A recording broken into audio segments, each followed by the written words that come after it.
text messages, and they're like, well, there's nothing we can do about it. Ha! Suck on that, Jessica. Suck on that. You little cop calling such bitch and cunt.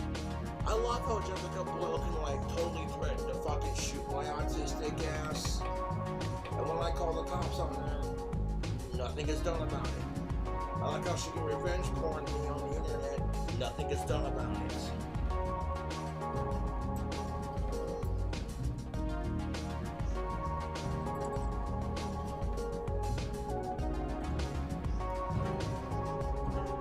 Like how I was telling Jessica to fuck off and die, I swear, especially when it's like... All I said to Jessica Boyle was, my fans got my back. I didn't say me and my fans are gonna, you know what I'm saying? I didn't say any of that crap.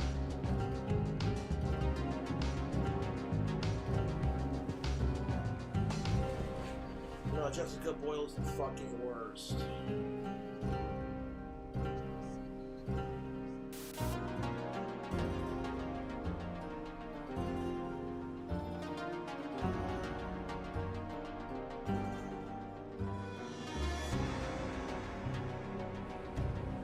The worst.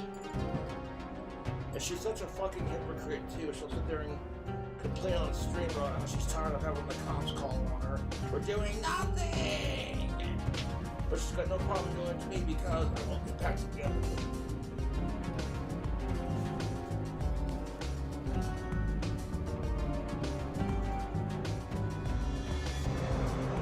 And I feel sorry for Jessica Boyle's parents. They fucking enabled her.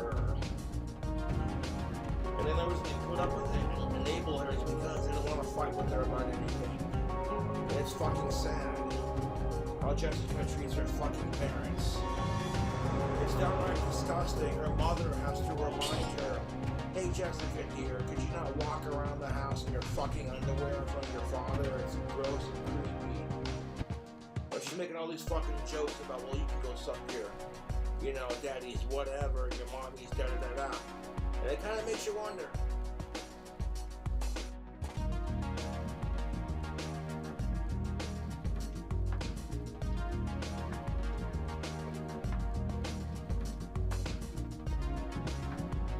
I sent Jessica Boyle some laxative tablets and some female Depends because she's full of shit. I found the package where Jessica Boyle sent me her dirty fucking underwear. I'm not even gonna fucking open it. Trying so hard to piss me off. I'm just gonna like send it back to her with a really nice thoughtful note that says, fuck you, you nasty fucking cunt. Jessica Boyle fucking smells like rotten Wendy's.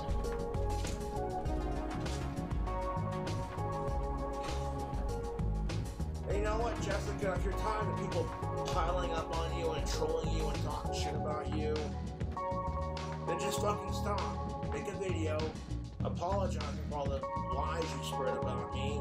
Fucking say you're sorry. And then completely quit talking about me on your fucking channel. Nobody watches her fucking videos unless she talks about yours truly. That's the only reason she stays valid. Oh, did you hear about what Jessica said about Josh this time? Oh, jeez, I'm sure it's hilarious. What the fuck does she say? God, what is her problem? She wants to do what to his dad now? Oh, that's hilarious.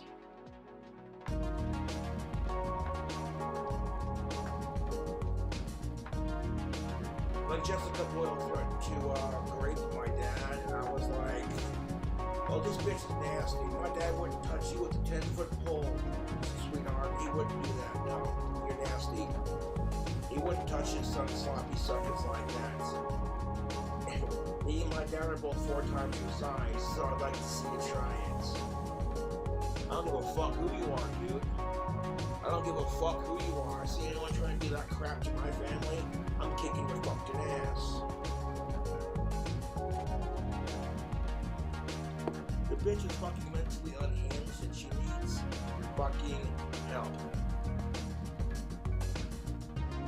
And And the best part of it is nobody believes her dumb bullshit except my stupid fucking YouTube troll. Everyone's coming to my defense.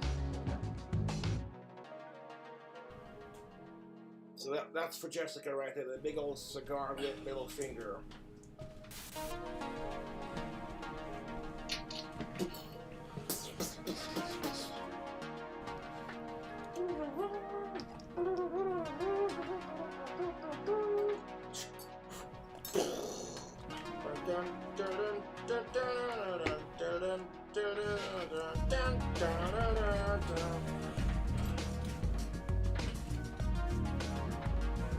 Cobra's funny. I did not threaten her. All I said was, hey, my fans got my back, so you better watch your back. You know what I'm saying? And then I told her to leave me the fuck alone. If you don't quit, well, then you can fuck off and die, is what I said.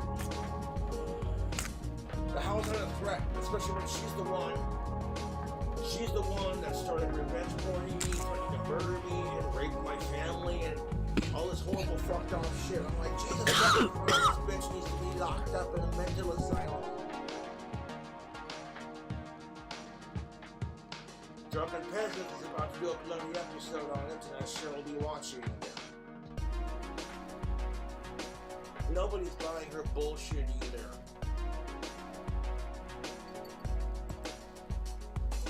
Nobody is buying Jessica Boyle's bullshit, and it is fucking hilarious. And a shout out to Suno. It's a music AI creep generator thing, and I like it. I used it to make a couple of really cool songs. Like one called Mad Locomotive. And I put 4 of these AI songs on my new album, but they will not be available on the physical copy for purchase because for legality reasons. So I can play this music on my channel and no one will be pissed off at me. The first thing I tried to do was make it have Ozzy Osbourne and Danny Phil singing together while singing Crazy Train. And it wouldn't do that, so it gave me this instead.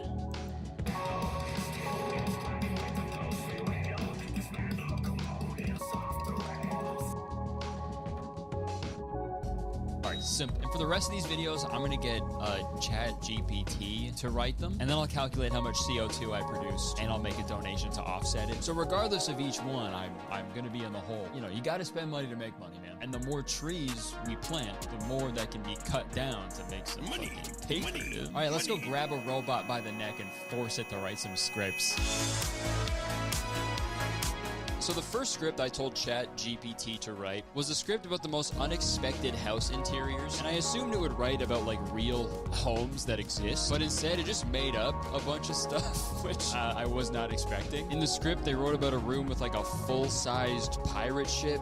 There's like a spaceship room, a room entirely surrounded by aquariums, and I could just like tweak my prompt to make it actually about real interiors that exist, but I said I was gonna do this ethically, and I feel like that would be pointless to just do another prompt just to like, you know, fix my mistake that I made. So that one's gonna be a little interesting to edit, but we'll figure it out. Going forward, in all my prompts, I asked it to use like real world examples, and that helped a lot. With that, I asked ChatGPT to write the other 5 video scripts for me, and after only a few minutes, all my video scripts were complete. So now it was time to figure out how much money I needed to donate for the ChatGPT usage. I learned that one query for the straight guy. I learned that one query on ChatGPT emits 4.32 grams of CO2. So I guess the 6 scripts I produced emitted 25.92 grams of CO2. And these are pretty big pieces of text I had to generate, so I don't know, I guess let's go ahead and like double that for good measure. So we'll say around 51.84 grams of CO2 emitted, okay? I don't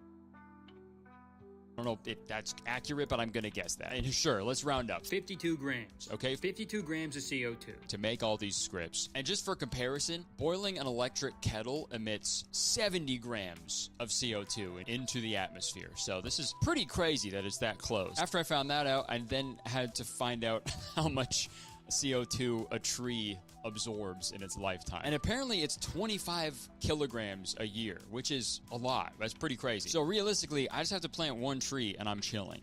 But that felt a little wrong. Like it didn't feel like enough. So I planted 20 trees, okay? Because I don't want to just offset it. I want to make sure that's like I'm doing more for the environment, right? So yeah, read and weep, 20 trees planted. Now I don't feel so bad, but I'm gonna feel bad if I ever use an electric kettle from now on. So that's cool. Thanks to ChatGPT, I now have 6 of the 7 scripts completed.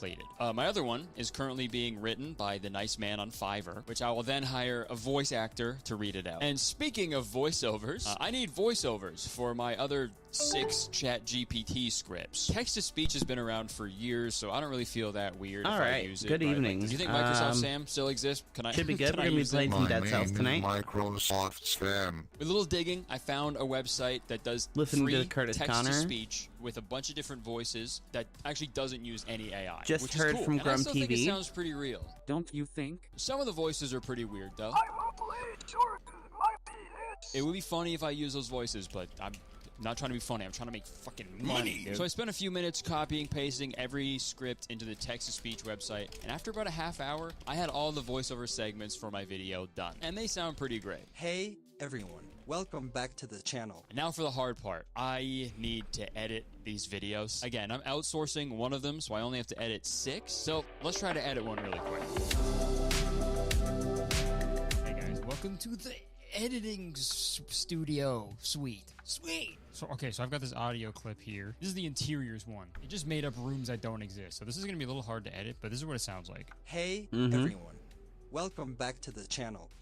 Today, we're diving into something truly special, interiors that will blow your mind. This sounds incredible. So I think this is just going to be a process of me. Just a lot of stock footage, pretty much. Now, I do have a subscription to a stock video site already for my videos. I use Storyblocks. That's a lot louder. Sponsored, by the way. All right, so for this first clip, Hey everyone, welcome back to the channel. sounds like that video of those kids. Everyone, we have an announcement to make. Stop bullying! Let's get a guy waving. Yeah, this is perfect. Hey Hello? everyone, welcome back to the channel. Today, we're diving into something Okay, truly special. that's- Diving. See, all you gotta do is just take a word they say and just do. I'm like, trying to test my something mic doesn't for relate the to next video episode. topic. Today, of we're WATP. diving into something truly special. Gonna be honest, this was really tedious. It was just downloading stock footage over So, and over again. right now, I was I'm just immediately testing super it bored, with so I had to the, keep putting in little things that would make me laugh. zero mics. And if you thought that was cool, the just regular wait. mic It's really funny to have this same cable. clip of this guy just waving. Like this is. The Now guy. I'm testing it It's straight really with good the This microphone next one is itself. whack. So I was having a tough time Which finding is the right a lot louder pictures to match looking. the made-up rooms created by ChatGPT. So I ended up finding some And then the pretty actual weird mix ones. that I Make you normally feel like use, you're but that walking through an seems like it's enchanted really wood. quiet, but I'm not too The sure. walls are covered in moss, and there are hanging lanterns that cast a soft, warm glow throughout the space. Okay. I watched the rough draft of the And close video and I that. realized it was missing something crucial at the very beginning. So I thought of Hello, something really fun Snake. to sort of grab What's people's a attention lootin'? really quick if they stumble upon this video. What do you want about?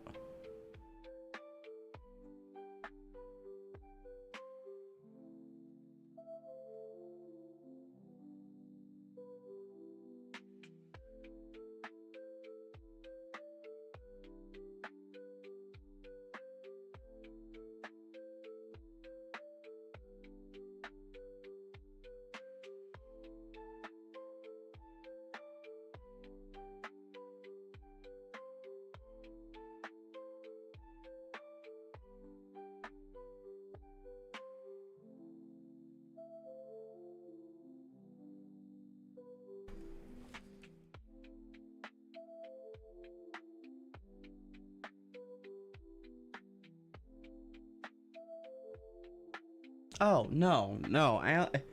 The smoking is just because, or the coughing is just because of smoking.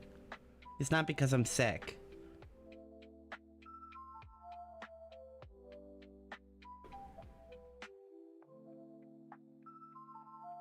It's from repeatedly having smoke in my lungs. So let's check it out. Hey, everyone. Thanks for joining. Welcome back to the channel.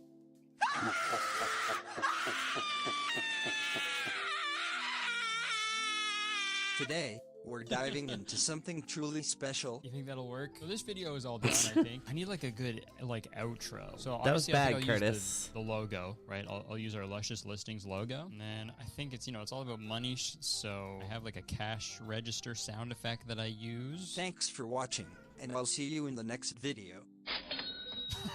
Perfect. I have to edit the other 5 videos. And then once those are done, I'll have 6 done myself. Everything should be ready to go. If this actually works, I'm going to be so mad. If I'm actually just trying to take a shit on this whole thing, but this actually gets like millions of views. All right, well, I'm going to edit the other 5 videos, and I'll check in with you in a little bit. Help, I'm a faceless YouTuber. Just kidding.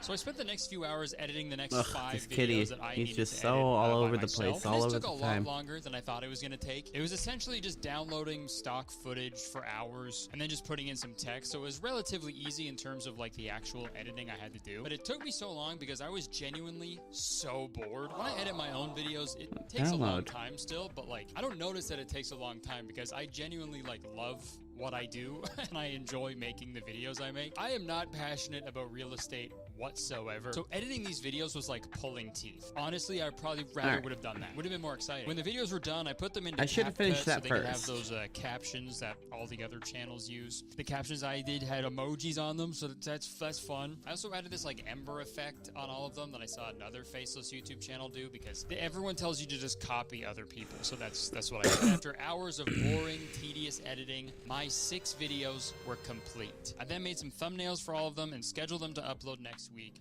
So all in all, I probably spent like 5 hours in total. Not really an insane amount of time for me because I don't do shit ever. But these faceless YouTube channels are advertised as side hustles mostly. Like these things that you can just have running automatically while you just like sit back and chill. But like 5 hours, that's like a big ask for people who have like a full-time job. But again, all it takes is just one of these videos to go absolutely viral, dude. And I'm rolling in it, bro. My first upload was set to go live on Monday, October 21st. And then every day, another one of my videos would go live. Okay, So anyway, I upload let's my actually get completely started now. outsourced video as the final upload on October 27th. So let's see how these videos perform. Monday! I uploaded the coolest basements ever video. And I tried to do this like x-ray effect in the thumbnail, like someone just cut a chunk so you can see how huge the house is. I think the idea was cool, but I don't think I executed it really well because sadly, this video, after 7 days of being on YouTube, it got a whopping 1 view. Just getting that 1 view took 6 days. So obviously I was feeling a little discouraged, but I still had the full week ahead of me, so I wasn't worried too much. And also, Yes, he can be great, but otherwise sometimes it's annoying. outsource video. Sound very loud.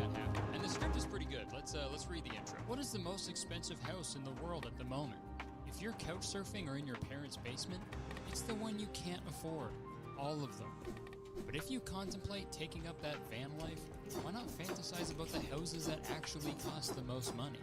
If you can't afford $1 million in New York for a shoebox, well, you might as well fantasize about a $1 billion mansion. You're not getting either. Okay, and then Whoa.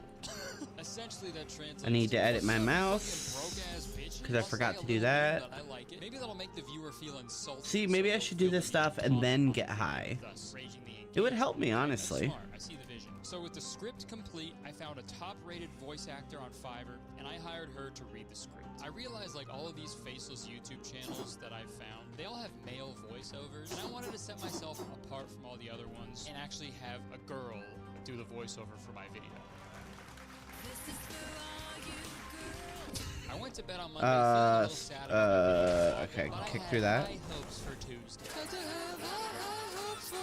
So the video I uploaded on Tuesday was titled "The Most Interesting Houses in the World," and this video actually had some cool houses in it. Meh, like this could be see-through worse. house, a Flintstones house, and this super skinny house, which I highlighted in the thumbnail. This Ozempic craze is getting out of control, dude. Even the houses are on that shit. I do actually really like this thumbnail. I feel like I would click on it if it was recommended to me in my recommended thing on YouTube. And some other people thought that as well, because this video performed much better than my first video. It actually performed 31 times better, to be exact. Oh man, I am going to be very rusty. 31 views.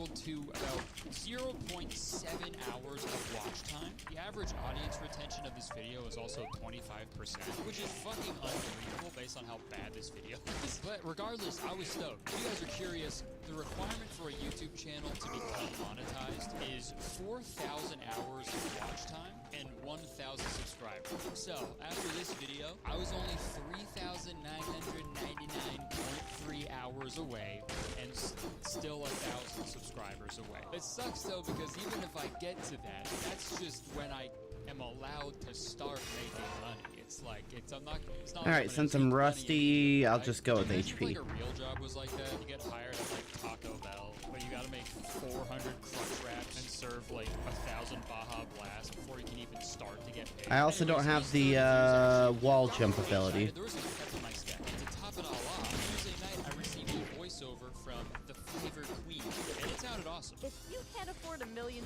in New York for a shoebox, you might as well fantasize about $1 million mansion. You're not getting either. I then immediately found someone to edit the video on Fiverr. Okay, so I need to change Folks, I had a little bit of momentum with my 30 abilities.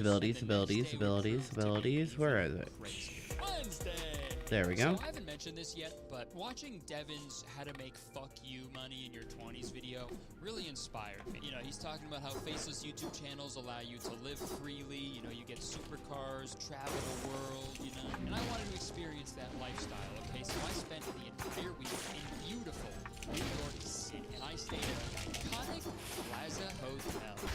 Definitely did not already have this trip planned for months, and I obviously didn't want to stay at the Plaza for like my entire life.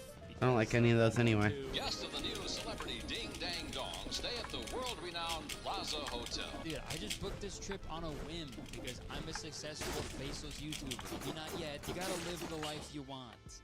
Okay, not the one yet. So on Wednesday, I uploaded the most beautiful apartments in the world video while we were going on a walk through Central Park. I even saw the big building that houses one of the most expensive apartments in the world. In fact, I learned from editing that very video. And as I walked by all the talented New Yorkers selling their original artwork in the park, or the naturally gifted musicians performing and singing for the citizens of New York, I couldn't shake this gross feeling inside. These incredibly gifted artists were out here on the street, bearing their heart and soul. And all I could think was, why do this when you could just tell a computer to do it for you and make $30K a month, bro?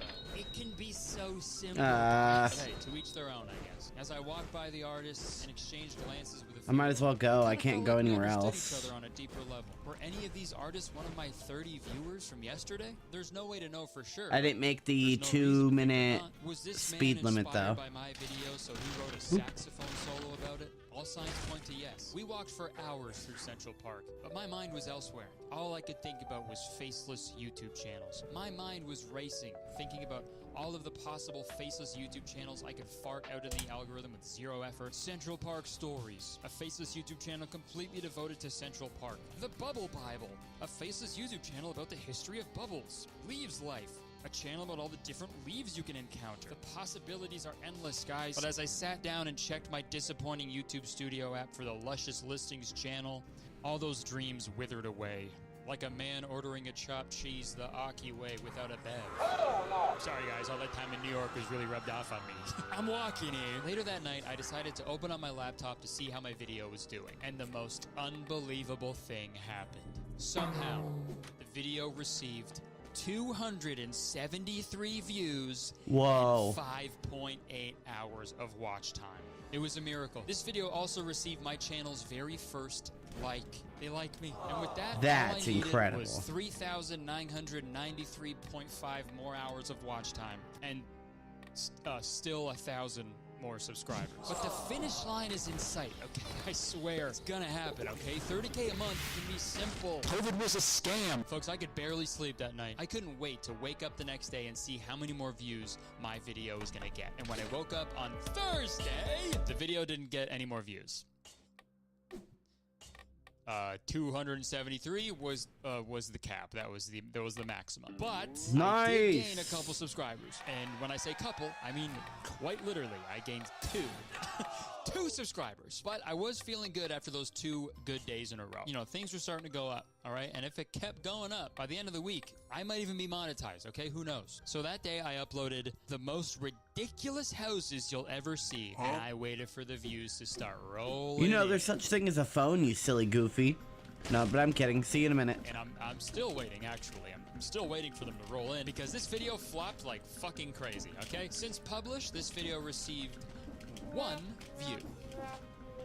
That's it. Thinking back on it, maybe the title is a little too scary, you know, maybe it's a little too intimidating. The most ridiculous houses you'll ever see. Like, if somebody watches that video, then they'll go the rest of their life knowing that they're never gonna see a more ridiculous house than they did in that video, right? Like, what kind of life is that? So, I mean, that's my fault. I'll take the L on that. And not the L train. Sorry. New York brain.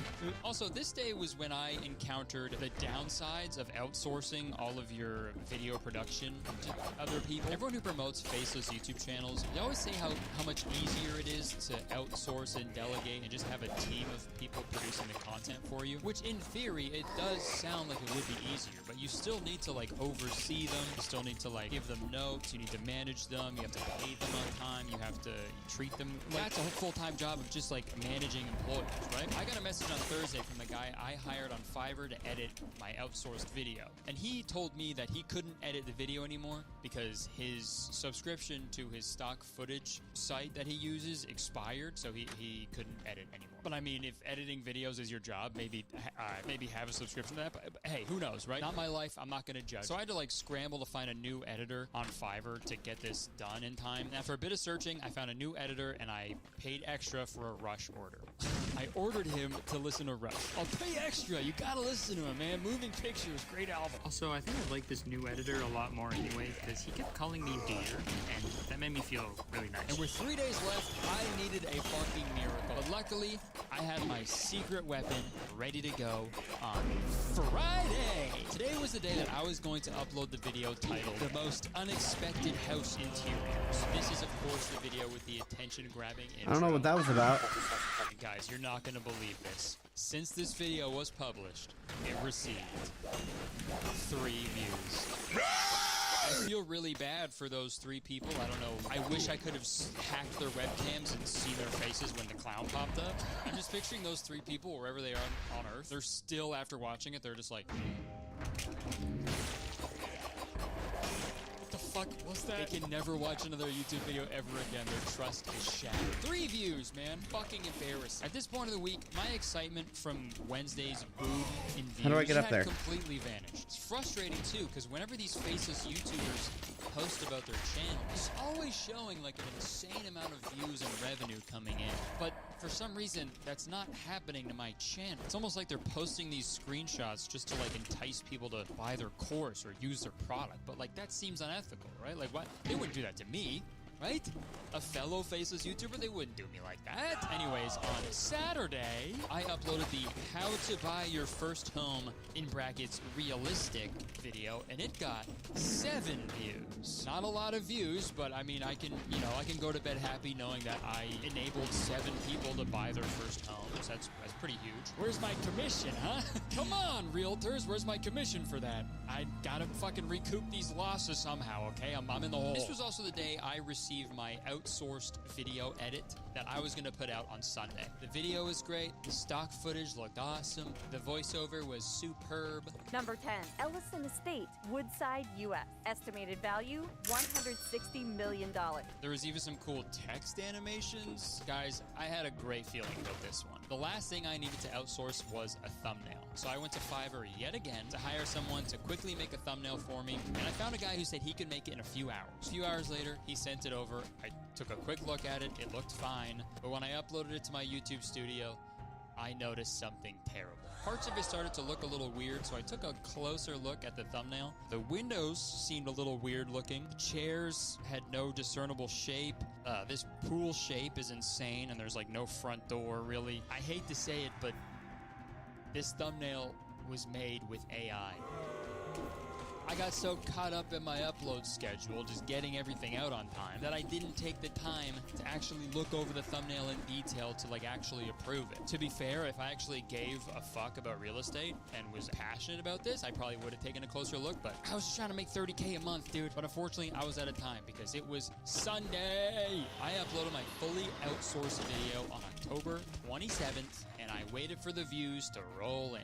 To me, the other videos didn't perform very well because, you know, as soon as you click on them, you can tell it's a robot talking, and you can also tell that they're pretty hastily made. But this one was different, okay? It had jokes. All that bamboo. Let's hope his neighbors don't own any pandas. It had character. It had insults. Or not getting either. This was my ticket to a successful faceless YouTube channel. Are you guys ready to see the results? Yes! Since this video was published, it received 15.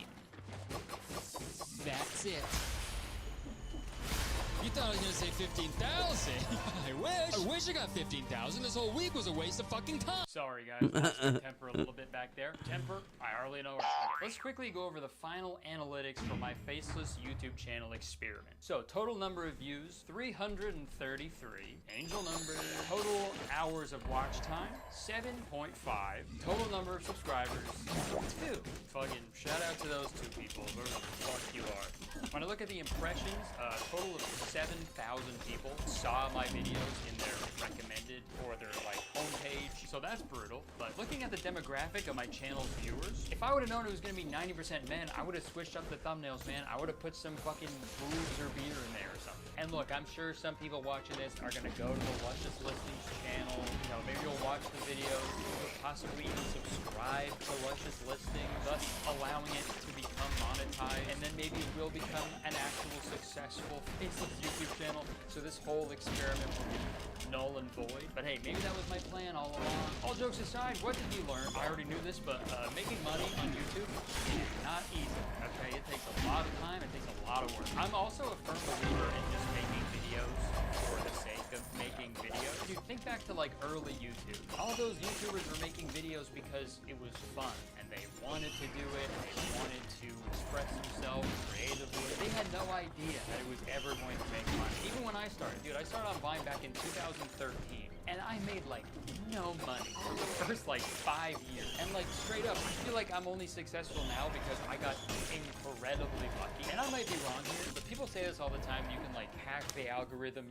I guarantee I can make anyone viral. You're lying. I think you're fucking lying, okay? I think you're lying. It just sucks when I see shit like this happening so frequently. Because when I see people on the internet speak about I'm creating super content dead. in a way to solely make money, it's just like, the only good thing about that Devin dude earlier is like he rarely encouraged the use of AI. He was like very adamant about outsourcing everything, hiring a team of real people, which is good, but like I feel like that's just not realistic because these costs add up really quickly, and I'm gonna prove it to you. Let's do a full breakdown of my expenses for this experiment. So like I said, I was trying to do this at least halfway ethically. So 20 bucks right off the bat to plant 20 trees to offset the CO2 that was created by my chat GPT usage. I use a stock video service to get the footage for the video that I edited, and that's $30 a month. The outsourcing for my one video was the most expensive by far. Hiring a script writer with a one-day delivery plus tip, $502.80.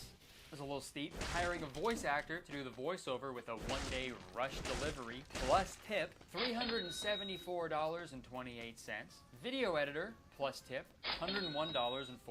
Pretty good deal for what I got. And then finally hiring a guy to make a thumbnail with fucking AI for some reason. That was $15.30. I didn't tip him. I'm sorry. He used AI, man. That's fucked up. Realizing now I probably could have done a little more research, found some cheaper people, but sorry. So with everything, that brings the total cost of this experiment to $1,043.42. $1,000, dude. I didn't get 1,000 views. Dude, and $993.42 of that. That was all for one video. If I outsourced all the other 6 videos, my total would be like $7,000. And then, dude, a full month of the daily uploads with fully outsourced work, that's $30,000. All right, that's the key. Dude. Never give up, right? $30,000 a month. You make $30,000 come out of your bank account every month. And I'm sure all these faceless YouTube channel gurus have made money from this. But again, it always just weirds me out when these, like, you know, supposedly super successful multi-millionaires just start selling courses to people. What the why? It's not really adding up. Just keep doing the thing that's making you millions of dollars if you like making millions of dollars, right? Dude, that's like if Taco Bell... Sorry, I really want tacos, I guess. That's like if Taco Bell was like, hey guys, we sell cars now. Yep, we realized we could keep doing the thing that's making us billions of dollars, or spend way too much time on this thing that might not even make me any money at all. So, get the Taco Bell car, bro. And of course, it's fucking easy for me to sit here and be like, just make the videos you want to make, man. Do it for the love, dude. It's all art, dude. You know, because that works for me. I got really lucky. But like, it might not work for I gotta get good at parrying, I'm gonna lose. Like, mathematically, not everyone can be a successful YouTuber. We can't all be YouTubers, right? We need plumbers and shit. And plumbers need shit. I don't know, man. All of this just seems really yucky. Making money with your art is like the dream for all artists. And look, I'm all for people achieving that goal. But when the art you're making isn't even created by you, or even like by another human, I don't know. I feel like it stops becoming art at that point. And I can't stop you if you want to actually try this. But please don't get a course. Don't buy a course from a guru, okay? Because I do see the appeal of making faceless Can't go any further than... Making YouTube videos that you love, that you're passionate about a topic that you love, while also staying anonymous. That's probably awesome because people, you know, won't speculate about your sexuality or make fun of your mullet and or mustache. But I do think there still is a way currently just the second one. If somebody wants to review Dead Cells with me, I would be down. I love this game. It's not the way. It's a really good roguelite. This is only the beginning. We're gonna start seeing people exploit AI and ruin the environment for their own financial gain in ways we never could have ever imagined in 100 years. For example, this guy on Twitter was advertising a fake AI 19-year-old schoolgirl that was probably created using a model that was trained on millions of pictures of non-consenting women. And this AI robot girl has an OnlyFans also. And that OnlyFans account automatically messages and sends people AI-generated pictures of herself while they tip this fake robot girl their real money, and the money goes to the guy who made the robot. Pretty cool, that's pretty cool. Right? That's a real thing that's happening right now. Imagine what dystopian bullshit we're gonna see in like 10 years. I don't know, man. I think my final message is, how about we let robots do the boring shit? Creating and consuming art is like probably the best part about being alive. Just let us do that forever, okay? I don't want robots. So I have a lot of history with this game. Automated. We've got this whole thing fucking way backwards. That I would like to talk about at some point. Before it's too late. And I really wish I could end this video on a positive note, but I don't know if I can. So, Scary Clown, take it away. Okay, thank you so much for watching. Sorry if it was a bummer. Like the video if you enjoyed it, and also, believe it or not, 1 like equals 1 faceless YouTube video that I will downvote. Leave a comment, let me know what you think about all this, and also press the subscribe button, man, because as soon as you do, as soon as you press the subscribe button, you become a valued citizen of Curtistown. If you didn't know, Curtistown is the best place to live in the world, and I'm the mayor, so you have to be nice to me. It's the law. You can still get tickets to my shows coming up in early next year in Australia and New Zealand. More dates will be announced very soon, I promise. I know I keep saying that, but I promise this time it's very soon. All right, that's it. I would stick around, but apparently there's a brand new upload over on Luscious Listings. I gotta go watch. Bye!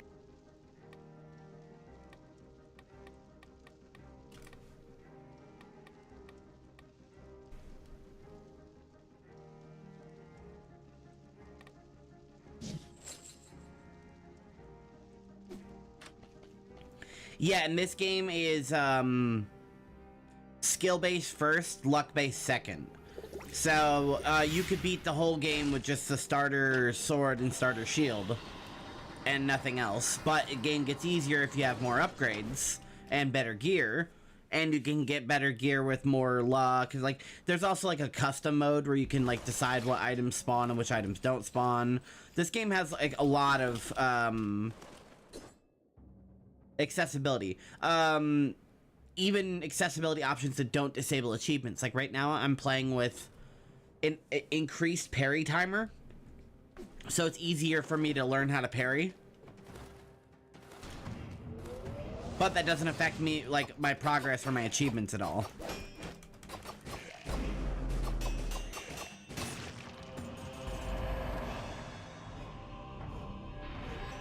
I think that's it right there. Yep, custom mode, right there.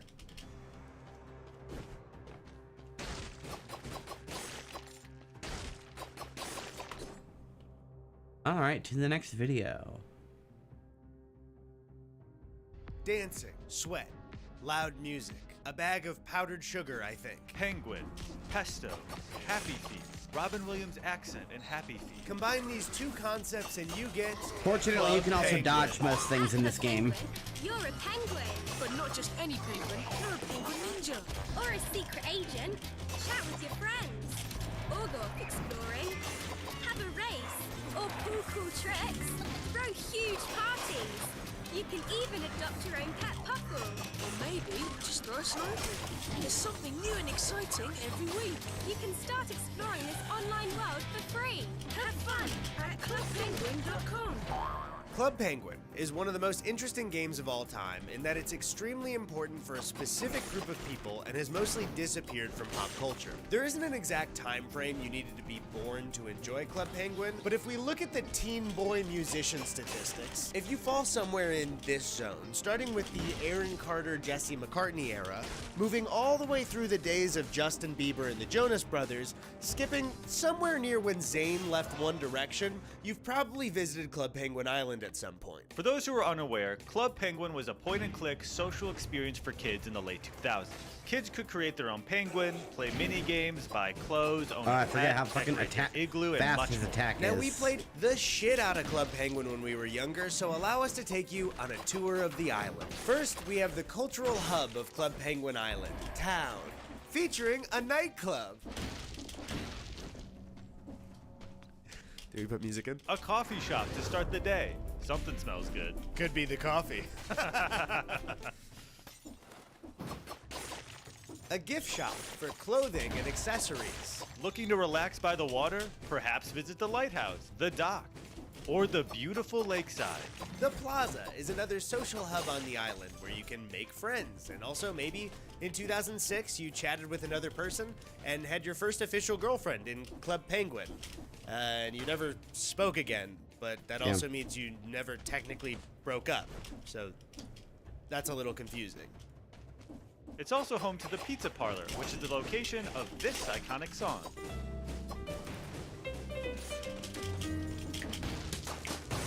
Want to visit the pet shop to get your very own pet? Club Penguin has their own unique animal called the Puffle, a little piece of dryer lint with eyes, each color coming with their own special traits. Oh, it looks like you don't have enough coins. Hit the mines.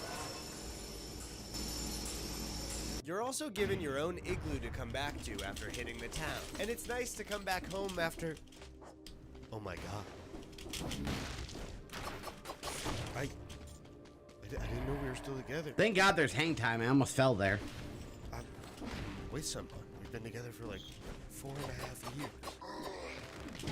I know. Now this place is very special to the people who visited it as children. But how did it start? First, we need to go back. The Cenozoic era. The first evolution of penguins began to roam the earth. Fast forward.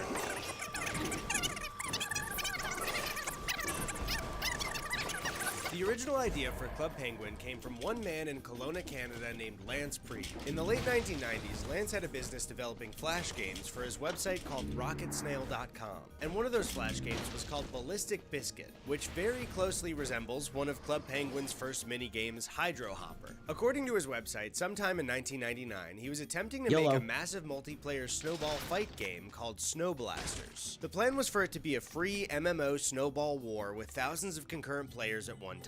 Although there was no public release of the game, many of the ideas he had for Snow Blasters carried into his next project, Experimental Penguins. Experimental Penguins was an online chat room where you could walk around a nearly empty void and chat with other penguins online. This game, however, actually launched to the public in January of 2000. Due to Rocket Snail already being a very popular site for flash games, Experimental Penguins instantly had thousands of users. The infantry bow is Lance then cracked. rebuilt the game, rebranding it as Penguin Chat, and added a lot of features that look familiar to anyone who's played Club Penguin. The ability to throw snowballs, emote, dance, and the designs of the penguins themselves. Now, according to Lance, by 2004, more than 1 million penguins had waddled around Penguin Chat. And later that year, he had the idea to create a safe place for kids to play online. Infantry by 2005, Lance was does simultaneously critical working damage at at an close advertising range, so it's company like called a New it's like a Horizons melee bow. Productions. His coworker, Lane Merrifield, saw the potential in the success of Penguin Chat, and they banded together to try and make it a more complete game and service. They then took their idea to their boss, Hi, owner boss. of New Horizon Productions, Dave Crisco.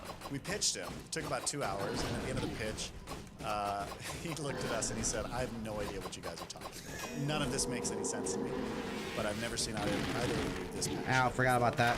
And so, let's figure out how to do it here. Who the fuck is this boss? He sounds awesome. One of my bosses once lost my time card for 2 weeks of work and then refused to pay me until they found the time card in their house. With the freedom and job security to make Club Penguin, Lance and Lane fast-tracked the development and had a playable version ready that year. On August 22nd, 2005, a beta of Club Penguin launched to 15,000 users. On October 24th, 2005, Club Penguin officially launched to the public. And the game was an instant success. In less than 6 months, by March 2006, Club Penguin had reached over 1 million users. No, I don't need to heal. I'm Users okay. who were primarily kids. But what was it like for the kids actually playing the game? As people born in 1996, we Okay, fell now I need smack to heal. dab in the middle of snotty iPad kids and millennials who are deeply offended that... What? Gen Z trying to what? Cancel Eminem. Gen Z trying to cancel Eminem? Honey, that's cute. Listen, little kitties. But one thing that dates us heavily was our access to the internet in elementary school. The online world was accessible through a singular place in our home. A portal to the digital world through what was first a beige hunk of plastic and later became a jet engine Dell laptop tucked away on a messy desk in the living room. The family computer. There were few killed websites myself. and places to explore under the watchful eye of your parents. That's okay. Sure, I'll when get they weren't better. in the I'll room, have you'd be more health and exposed to stuff. disturbing animations, adult-themed games, and AIM chat rooms. But when they were around, you mostly had CartoonNetwork.com, Nickelodeon.com, DisneyChannel.com, and Business Insider when you wanted to keep track of your portfolio. But before social media... Little fourth grader in a suit? What? Little fourth grader with a briefcase in a suit? That could be funny. Yeah. Little guy in a suit, taking calls, doing business, getting served divorce papers. That could be a good joke. Sure. But before social media destroyed our prepubescent minds, a different type of social network became the talk of the playground. That, of course, was Club Penguin. You begin by creating your very own penguin. As fourth graders, this was the first online avatar and account we'd ever created. And as a dumb kid, creating your penguin felt really exciting as you prepped to explore the island. Now, doing it as a 27-year-old, did it feel like I was trying to pump nostalgia into my veins to relive a time that's long past? No. Once you're in, the entire island is open to you. A giant frozen playground with mini games to play and people to meet. But just like the real world, you need money to do anything fun. So forget about child labor laws, it's time to get to work. The only way to earn coins is to play the mini games on the island. Some of these are themed to working a job like Pizzatron 3000, where you make pizza on a conveyor belt that moves way too fast for your mouse to make the orders on time. You could also get a job at the coffee shop, tasked with catching sacks of coffee beans behind the store. But watch out, the guy in the truck wants to fucking kill you. While you stand there waiting to catch heavy Yay, sacks of speedrun. beans, he tosses flower pots, giant fish, and anvils at your head. Buddy, what are you doing? We're on the same team here. If you want to toss the anvil at anyone, do it at the CEO of the coffee company, not me working in the back. But once you make some coins, what can you do with them? The gift shop in the town square would include a monthly catalog of new and old items to customize your penguin. Right now, the fan servers running rotate old monthly catalogs. So on the day of recording this, it's the October catalog, full of Halloween costumes. Coins also allow you to buy your very own puffle, and other shops have their own catalogs. This one features houses, accessories, care items, and toys for your puffle. But there is a dark class No, I didn't undertone want to that. Club Penguin that we experienced as children. Now, this is due to the admirable aspect that Club Penguin refused to open online advertising to children. We always knew it was Fuck going to be you. a subscription,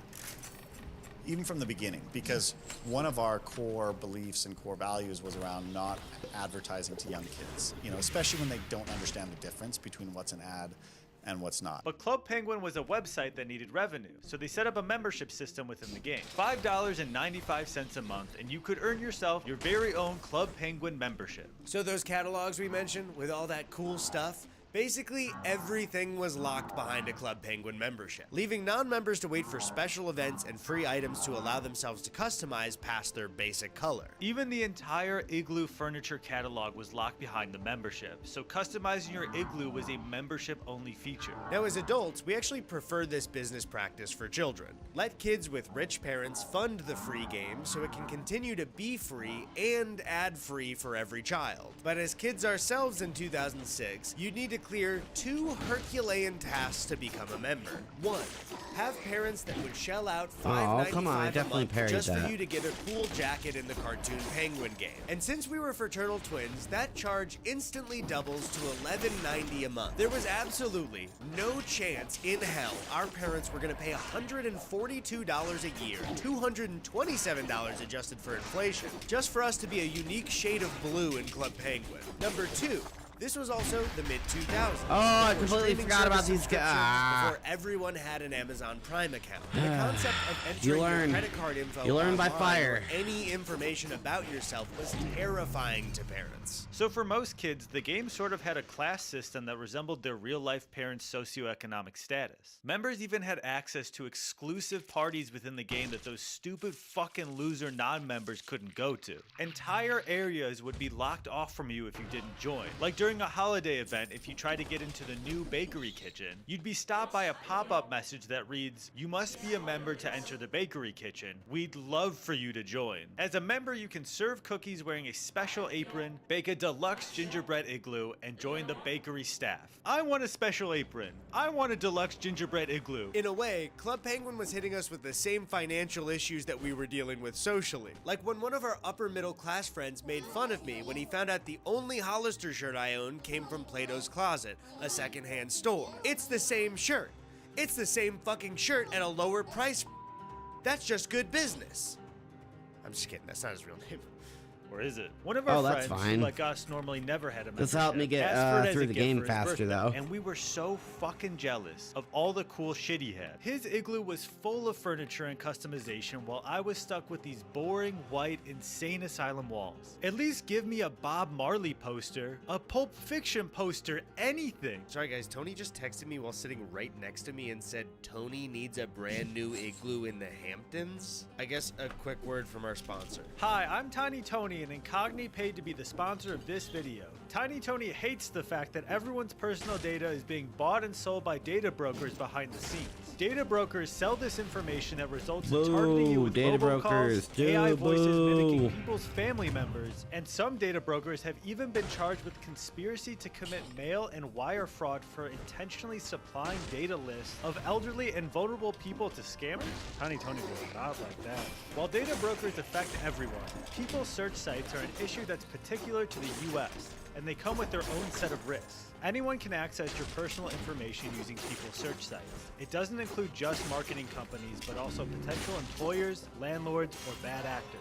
Incogni Nice, got reaches him out to data destroyed. brokers on your behalf, requests your personal data removal, and deals with any objections from He their did kinda side. suck. So use Burback Deal for 60% off. I mean, he an wasn't annual too plan bad, by clicking honestly. the link in the description. Incogni is available risk-free for 30 days, meaning anyone can try it out for themselves and get a full refund if they aren't happy with the service.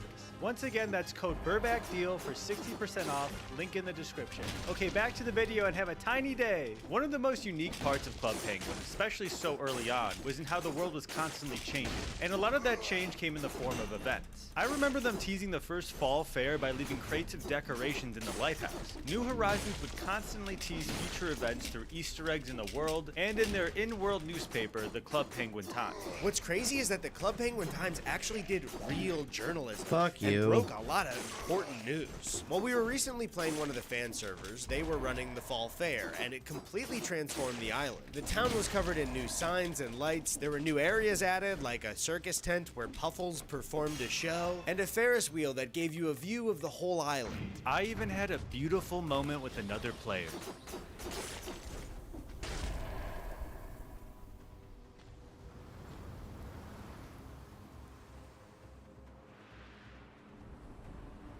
The forest was filled with tents that had different brand new mini games that you could play.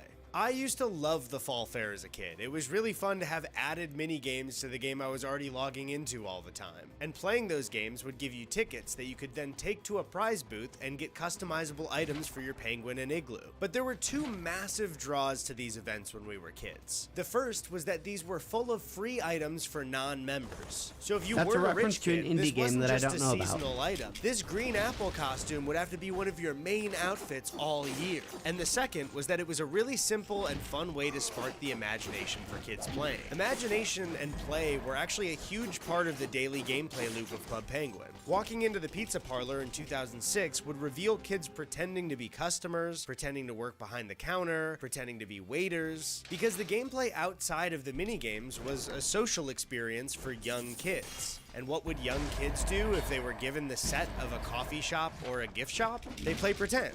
They're kids. And there were events for everything. Winter festivals, pizza parties, summer parties, a sports party, a medieval party, a music jam, and a puffle party. Looking back on these as adults in 2024, it's kind of shocking to look at a free game for kids whose main focus was just to make it as fun for them as possible. Sure, they were selling memberships, but the development seemed focused on harboring a safe and imaginative environment for their young audience. In the games industry, this is not normal. And this wasn't a happy accident. It was a very intentional and responsible relationship they cultivated with the kids playing. The team at New Horizons actually had a policy where they would read and reply to every single email that was sent in about Club Penguin. But this team wasn't just about customer service and answering emails. They were really at the heart of everything that we were doing. They were so dedicated and so passionate that at its peak, this team was responding to over 10,000 emails a day. This back and forth between the young audience and the developers was absolutely felt by us at the time. People in chat would share a rumor about, say, a pirate ship for a year, and then suddenly a pirate would pull up to the island with a big event. One of my favorite stories is around how we ended up coming up with ninjas and launching ninjas in the world. You know, ninjas originally, the only real reference we had to them was on our original homepage, where if you clicked on the end, the little penguin would turn into a ninja.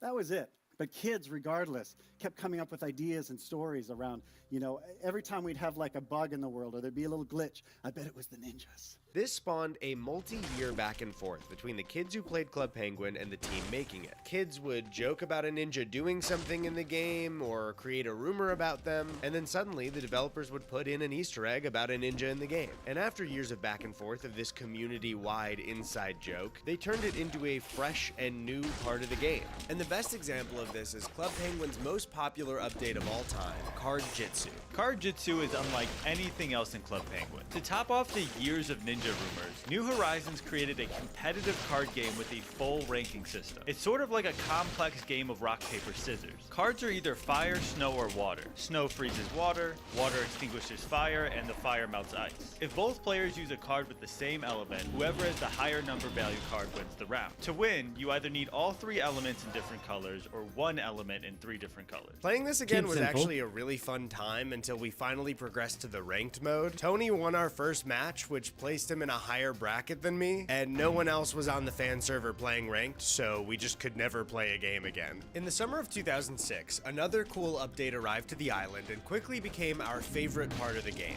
For some reason, the early 2000s was obsessed with media set around kids who had a double life as a secret agent. The two of us ate that shit up. Yeah, Codename, Codename. Spy Fucking that Kids, show is and so Agent cool. Cody Banks were some of our favorites. We wanted a secret hidden spy HQ so badly as kids that we once printed out custom Codename Kids Next Door spy badges and converted our tiny closet into our very own headquarters. And yeah, before you comment it, we know, that's adorable. We were adorable. Tony more so than me. It's obvious. It's okay, I've made my decision. So when Club Penguin started a mini quest to uncover a secret penguin spy agency, we were all over that. The Penguin secret agent missions were point-and-click adventures that had you investigating different mysteries around the island. The very first mission was helping Aunt Arctic find her missing Puffles. It also introduced you to Gary the ski shop. Oh, my Assassin's Blade is colorless? Fuck secret yeah. agent organization and becomes a recurring character throughout all of the missions. Now the missions were never very complicated, but they have you exploring the entire island from a different I should have perspective, arrow rolled. filling the world world that kids normally walked around in, with new hidden details around the island, with animations that were much higher quality than the regular game, which makes it much more engaging to look around for clues and items that will help you solve puzzles. You also run into other penguins that you can talk to, and it adds a lot of life to the game that typically is only there socially with other kids. But the most important aspect of these missions is that they had an overarching story with an antagonist. The delightful Herbert children the from Polar Bear. down the Herbert is lane. slowly introduced to the missions over the Hell course of a year and a yeah. half, which to a 4th grader is 30 years. He becomes the main antagonist, and along with his crab sidekick Klutzy, continues to plot and plan to take over the island. Why does he want to take over the island? To warm it up because he hates the cold.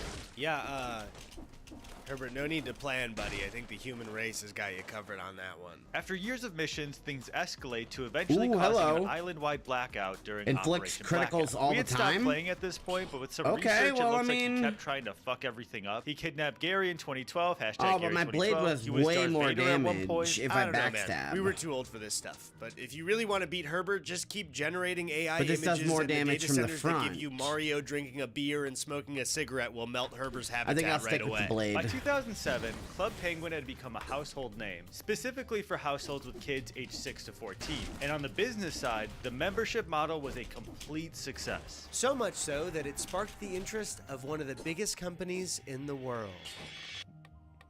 What?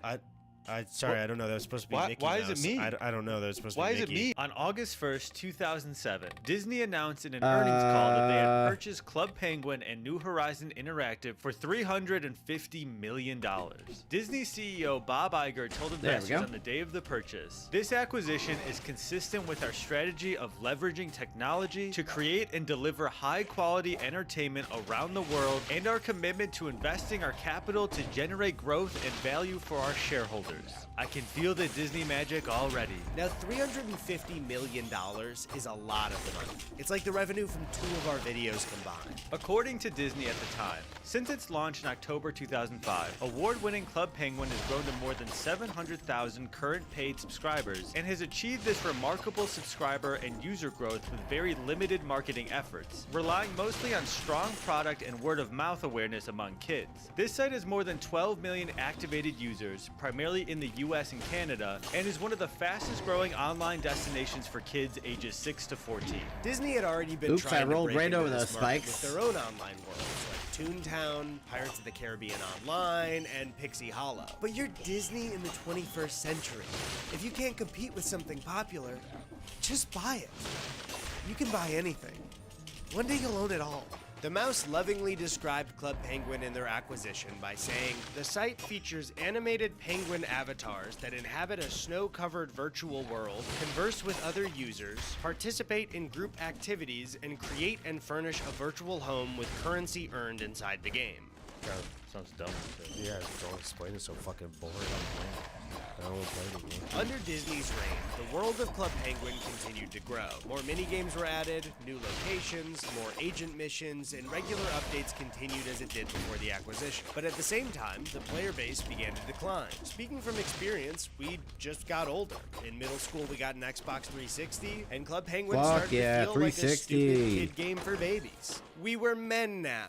We played Halo 3 and unknowingly signed up to social media companies giving them our personal data as minors. And unfortunately yeah. for the brains of the youth of the world, kids started to have iPod Touches, iPhones, and iPads. So the era of socializing as a young kid on the family computer began to die, as every kid had access At least I to the still have the internet speed run gene in me for this game. We're never limited I gotta get to better at staying killing on now. kid-friendly sites while your parents were in the room. Jesus Christ. I know. Good thing we stopped that and kids aren't immediately shoved out into a virtual version of the adult world with almost no restrictions, well before they can even spell, allowing them to properly develop in the real world without being exposed to the radiation that is social media and the internet that adults are too addicted to, so much so that they're completely unwilling to even start the conversation about whether or not this is bad for them, let alone destroying the brains of their children. Yeah, my kid's friend has an iPad. I don't want him to be a loser. The era of websites for Disney Channel, Nickelodeon, and Cartoon Network was mostly over. All of them slowed production of their websites and games because less and less people were logging on. By 2013, the original kids who played Club Penguin were around 13 to 19 years old. At 16 ourselves, we weren't getting on Club Penguin anymore and hadn't been for years. But if we had logged on, the version of Club Penguin that Disney had fostered was very different from the one we knew. But if you thought Disney bought Club Penguin just so they could market more Disney animated movies to kids, you'd be dead wrong. They also sold Marvel and Star Wars costumes as well. A look at the catalog every few months would be full of these crossovers. Like, for example, this Marvel catalog, with some of the ugliest and most hilarious customizable outfits I've ever seen in a video game. They even rebranded the entire world to be Star Wars themed for their Star Wars event in 2013 to celebrate Disney's purchase of Lucasfilms. What did I say, Disney? You can just buy it. Now, you may consider that a destruction of everything that made Club Penguin great for kids. A game free of advertising. Especially when they don't understand the difference between what's an ad and what's not. But in the business world, we call that synergy. Sure, it's a big ad, but using the game to increase brand awareness and create a good revenue flow for this quarter will be great in this sector. Don't you think, fourth grader who just wants to play the Penguin game? Don't you think it'll be a good quarter? I like when it says resist and the enemy's dead. Look at your fucking wallet right now. I make a shit ton of money. I'm in debt. I'm irresponsible. I bought a yacht. I live in Texas, not on the coast. Middle of the state. I live in the dead center coordinates of Texas. They parked the yacht on my driveway. On January 31st, 2017, after nearly 10 years of ownership, Disney announced that they would be shutting down Club Penguin to make way for their new mobile app, Club Penguin Island. An entirely new world built from the ground up with mobile phones in mind. It was clear that Disney didn't want people to choose between the two and was attempting to force everyone over to the new service. People were heartbroken over the announcement, and many logged onto their old account for the first time in years to attend the final event in the game. And during the entire run of Club Penguin's history, there was one rumor so common that it became an inside joke for any kid who played it at one point. Yeah, Early this is on, cool. Some kid somewhere started spreading the rumor that if you got enough people to go to the iceberg and walk to one side, it would tip over. In New Horizons fashion, the joke would pop up every once in a while in the world, furthering the rumor and joke even more. For real, anytime you logged on, if you went to the iceberg, there was always a group of people trying to do it and swearing it was possible in chat. That's just how common it was. So for the final event, the Waddle-On Party, New Horizons finally allowed the people who enjoyed their game for over 10 years the chance to tip the iceberg. This event was talked about all over the internet, with thousands of people now coming back to the game and begging Disney I don't believe it. I think he, I mean, maybe he did, but I mean, was already in effect. who knows? I really, why Disney would do this though. Like we said, I guess the it's original Club possible. Penguin was declining in players every year, and they wanted to attract new kids. And at the same time, a year earlier, Google had announced that it would begin phasing out support for Flash Player, which Club Penguin ran on.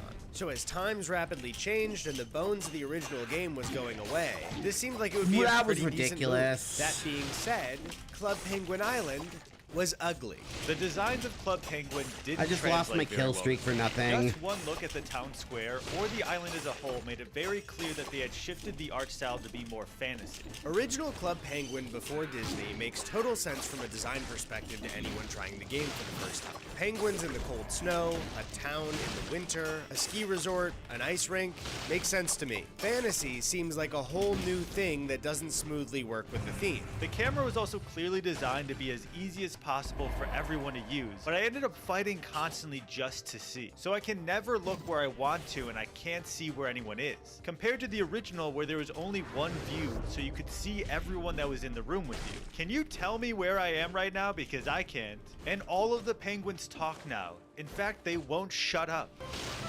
I'm Captain Rockhopper, and this be the Migrator, finest ship at sea. We're clearly not the only ones who felt this way, because on December 20th, 2018, just a year and 8 months from when it had launched, Club Penguin Island shut down.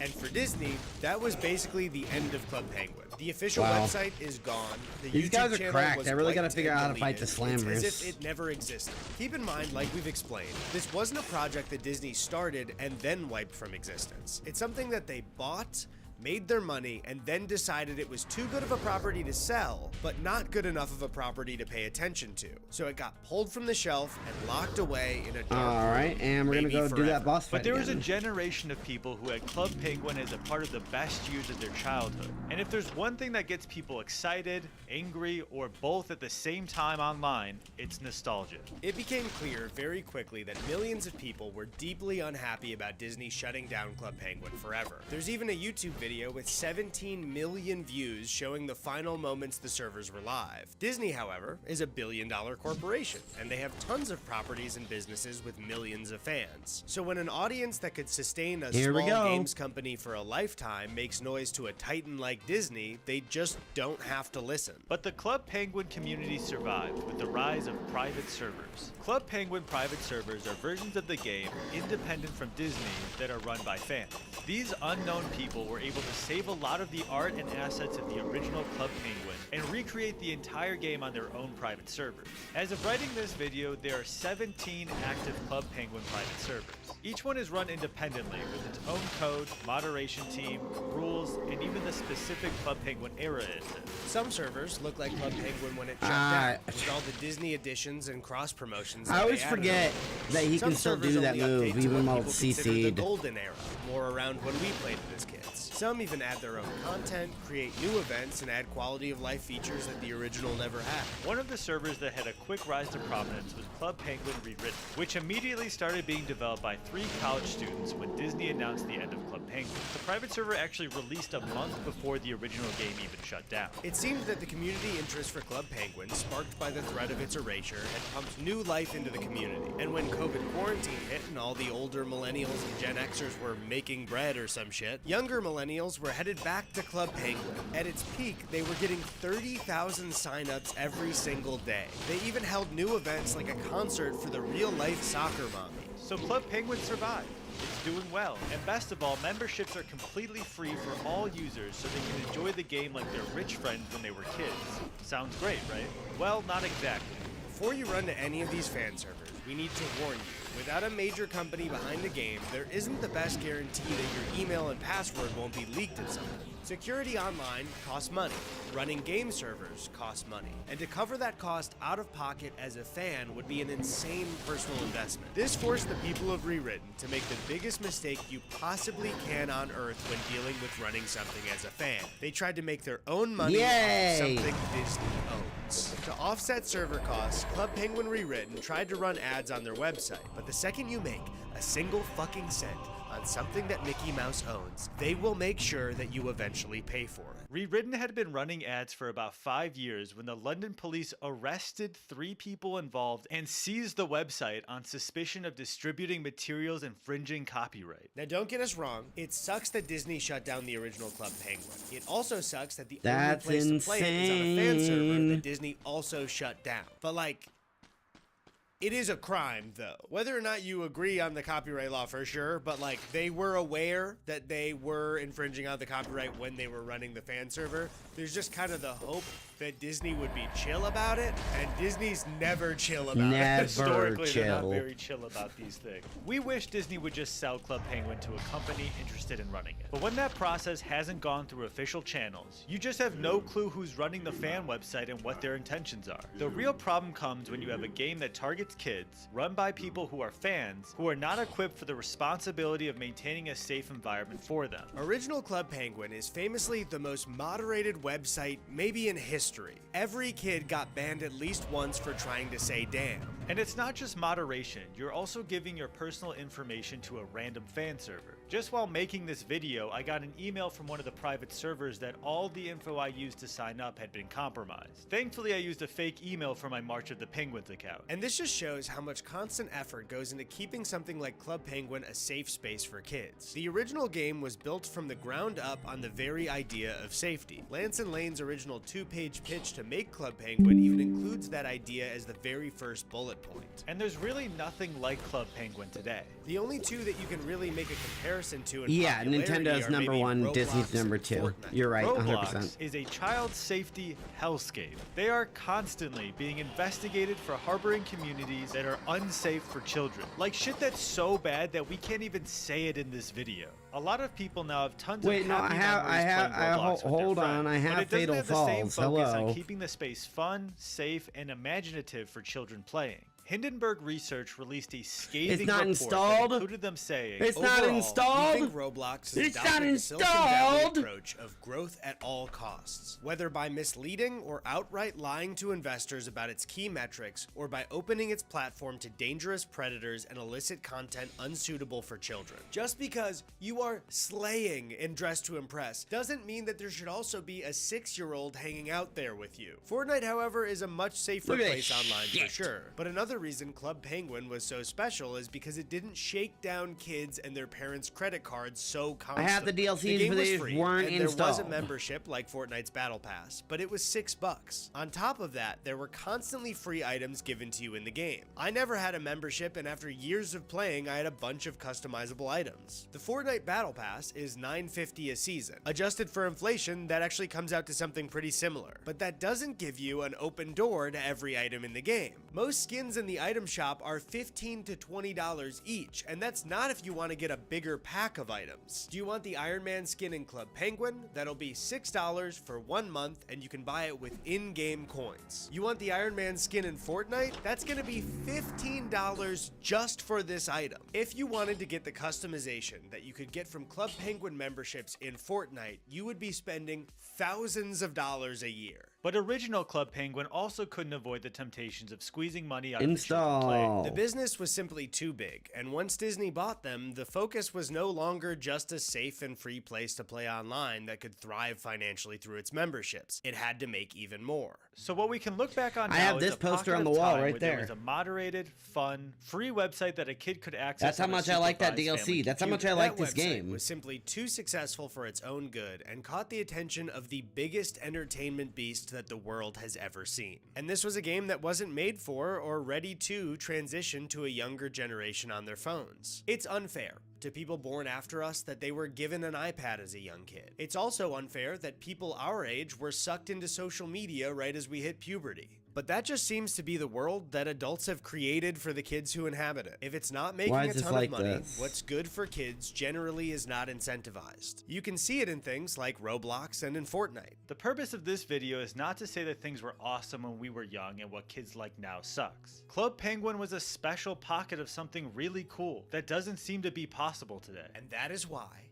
Mom, Dad, it would be a smart investment to get us our very own Club Penguin memberships. Please! Oh my God, please! It's not that much money. It's just like $5.95. Please, please, please, please, please, please, please, please, please, please, please, please. That really is how it is with kids.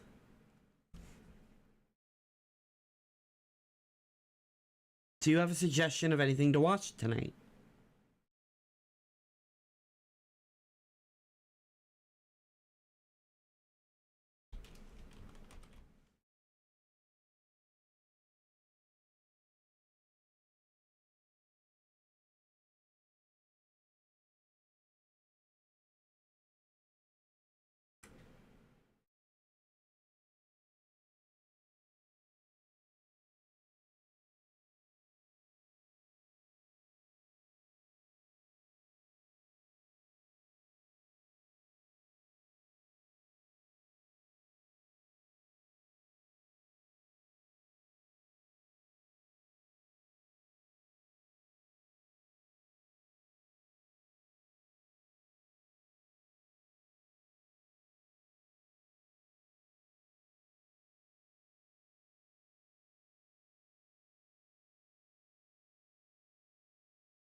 I don't know what's going on with the Xbox app now. It's just not working.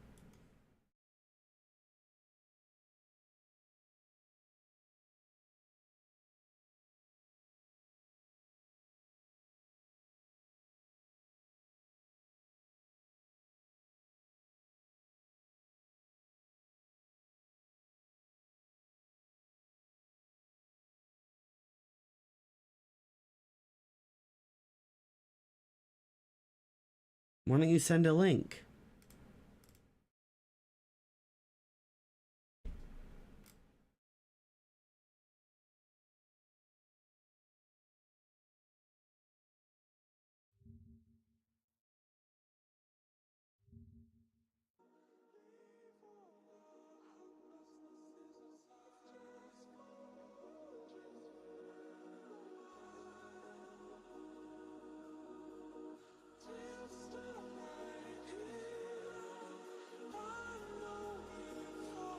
Nah, that's too hard.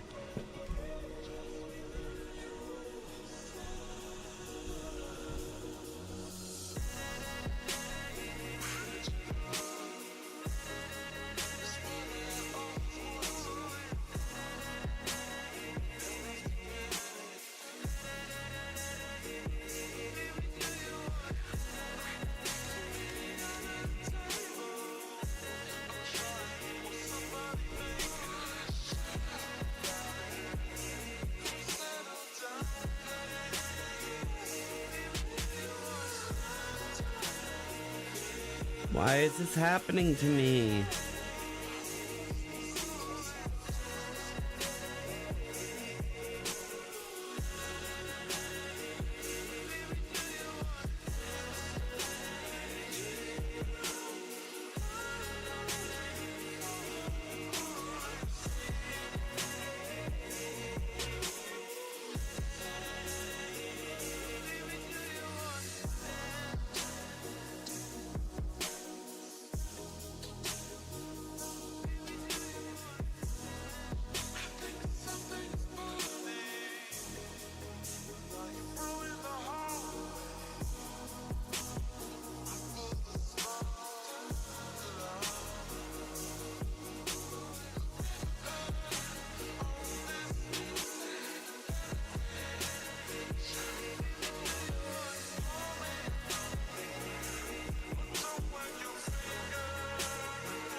Hello, everybody, and welcome back to the Chilluminati Podcast, episode 268.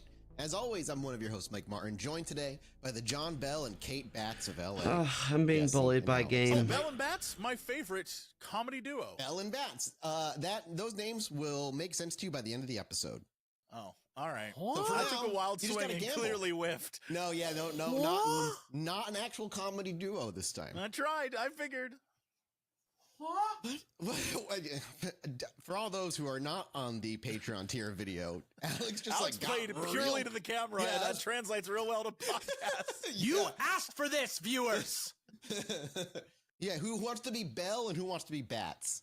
I'm obviously the bell of the ball, so I'll take that. You're the bell because you ring true, and I'm Batman because my parents were killed in an alley when I was watching Zorro, and I committed my life to solving crimes. Even though this has absolutely nothing to do with this podcast and never will, while I was out of town, I got in an argument with a person about Batman. Love that. And how Batman as a character sucks. Like, I don't believe this, but I was told I'm out of Batman options. sucks because Batman's one rule of not killing.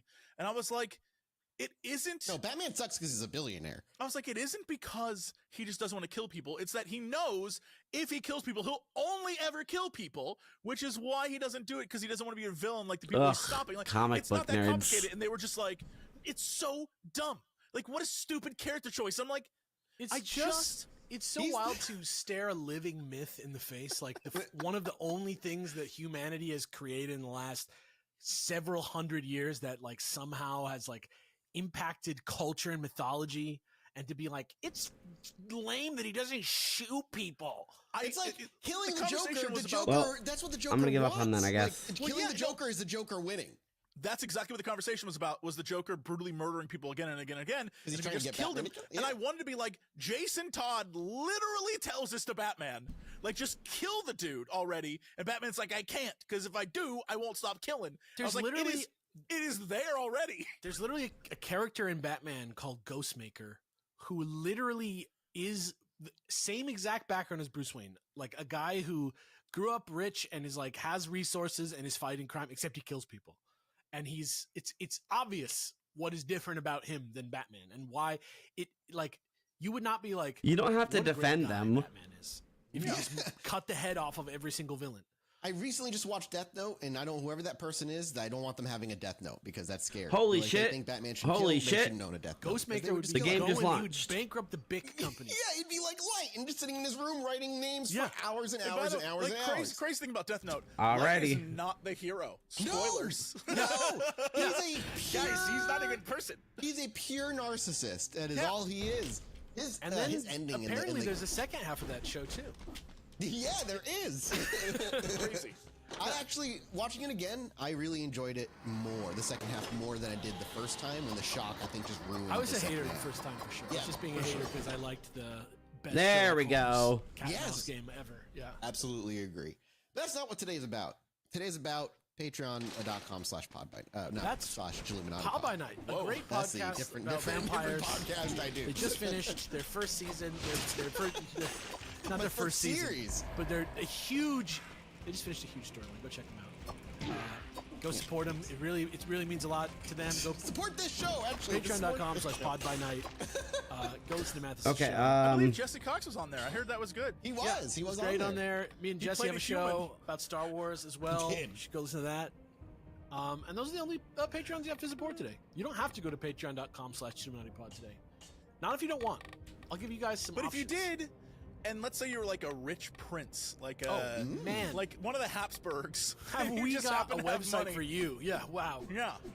There's so much there for you to just splurge on, Prince. What is, so they okay? Does that just give us 10,000 and they get nothing in return, Jesse? What are they going to get for that money? I mean, if you're like part of Bohemian Grove, you get my fair. Yeah. invite to it. There you go. I would Patreon.com/. love to go, and I assume wear an owl mask. Yeah. And like court of owls the shit out of that. That'd be amazing. Yeah. The other thing before we dive into the episode is I want to remind everybody. Hey, okay. If you There we have December 20th, that day, you might want to clear your calendars off for December 20th, maybe in Chicago, where a double feature will be happening. Both the Cox and Crendor live, followed by a Chilluminati Pod live, will be One happening night. at the Lincoln Theater. The best Christmas present you can give, holiday present you can give. Although, you know, I feel like this can I one turn is, off up his like, jump? Santa, he'd respect us. He'd be like, "Those are my jolly boys right there. Those And, are my jolly boys." That's what Santa say. Oh yeah, That's what those are my Santa jolly says every boys. time, actually, yeah. It'll be a nice show. It is at Lincoln Hall. If it's real, if it's at Lincoln Hall. If we did it would be at Lincoln Hall. And it's our home away from home. Every time we're in Chicago, it's beautiful. It's wonderful. I've never been. My first time to Chicago. Those with tickets sell out. So they always have, they always will. So just warning you in advance. That's why we're talking about it now. Make preparations. Yeah, keep your I'm gonna take eyes on our Mathis to social see media. some jazz. I'm gonna take Mathis to see jazz. I'm gonna see if we can go get a pizza pot pie. Yeah, there we go. That sounds sounds fucking delicious. Chicago as hell. Yeah. That I'd sounds fucking have a sounds heart attack. Chicago core. Today's episode's not Chicago core though. Chris. No, it's October already. Happy Halloween almost. We're spooky month. Are we gonna has get finally spooky this arrived. month? We're getting spooky all month long. And while I told you we were covering a certain topic, I actually realized it was October, and I actually had a topic half prepared that I was ready to dive into for October. We're There we getting go. I into don't want jump. a There very we go. famous Don't want- haunting don't want that W. we haven't talked about on the show that I took love a place ghost. in the early 1800s. The haunting of the Bell Witch. Are you familiar This will be a two-parter, but I don't think it'll be three. Definitely a two-parter. Are you familiar with the Bell Witch at all? This is the one where there's like these people in a house and this witch like accosts Can't them use and, caps like, lock. I hears hate games where you voice just can't use caps speaking lock to for them some from, reason. like, far Wait, away. am I the witch in this scenario? Kate Batts? From the intro? You are. You are more Kate Batts than you realize. Alex, you're not a John Bell. But oh that's no, okay. I was Bell. He was. Oh, Batts. you picked Bell? Okay, then you're the farmerman. You're not really a John Bell either.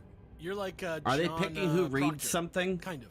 Oh man. But yeah, Alex, you got some of it right. Yeah, like that stuff did happen, yes, but like there's like more detail and I made a context to video all about this. it like literally 15 years ago somewhere. So you know okay. backstory. Question: is it BLEE or I'm sorry, BL? What does that Is it a BLT or is it a BLTA? It's actually just a BT. I don't like the L in that sandwich. What my brain. Boys, ladies and gentlemen, this is what middle age looks like. This is what it does to you. What the hell did I just say? It's just BELL. It's just BELL. There's no extra E at the end. I knew what you were getting at. I promise you. BLE. Where am I? The Blee Witch. But Bats is BATTS. So it's not just, BATS. A little bit different there. All right, that's what I just want to know how it's spelled. That's what he All meant. right, we're good. That's what he meant. Yeah. The Bell Witch has been heavily covered throughout Some the games many, you many, can't many, al- many you also decades. can't bind tab. The two main sources I'm using for this are two books, one by the name of The Bell Witch and American Haunting, and then there's The Bell can Witch apparently and in Myth and this, Memory which from, is from good. local legend to international folktale. Those are the two sources I'm using. I also watched like part of a documentary, and then I got bored of it because I wasn't learning anything new, and I stopped watching it. This is gonna be fun. This is a really fun story that I thought we covered, but we haven't. I'm really glad we haven't. So we're gonna start way back when John Bell himself was born, as our story is very focused around John Bell and everything that happened to him in this haunting. He was born in the ripe age of 1750 in Edgecombe County, North Carolina, which would later become Halifax County.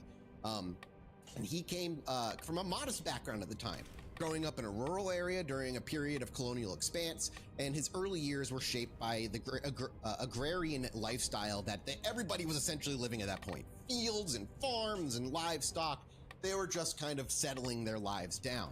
Sounds kind of nice. When you realize For some people. Well, yeah, for some. For You some people. just gotta ignore the people who were here before that. Okay, yeah, that's true. And those who were brought later. In a vacuum, living yeah. in an agrarian society sounds quite nice. Yes, it does. It does. In any non-specific agrarian society, I could get along quite well. Yeah. By the time he reached adulthood, John was was basically just a skilled farmer. This is what he did his whole life. And he acquired land and established himself as a relatively successful farmer in his own community. And like many men of his era, Bell's social status was very much tied to his land ownership, and he worked to increase his holdings as years went on.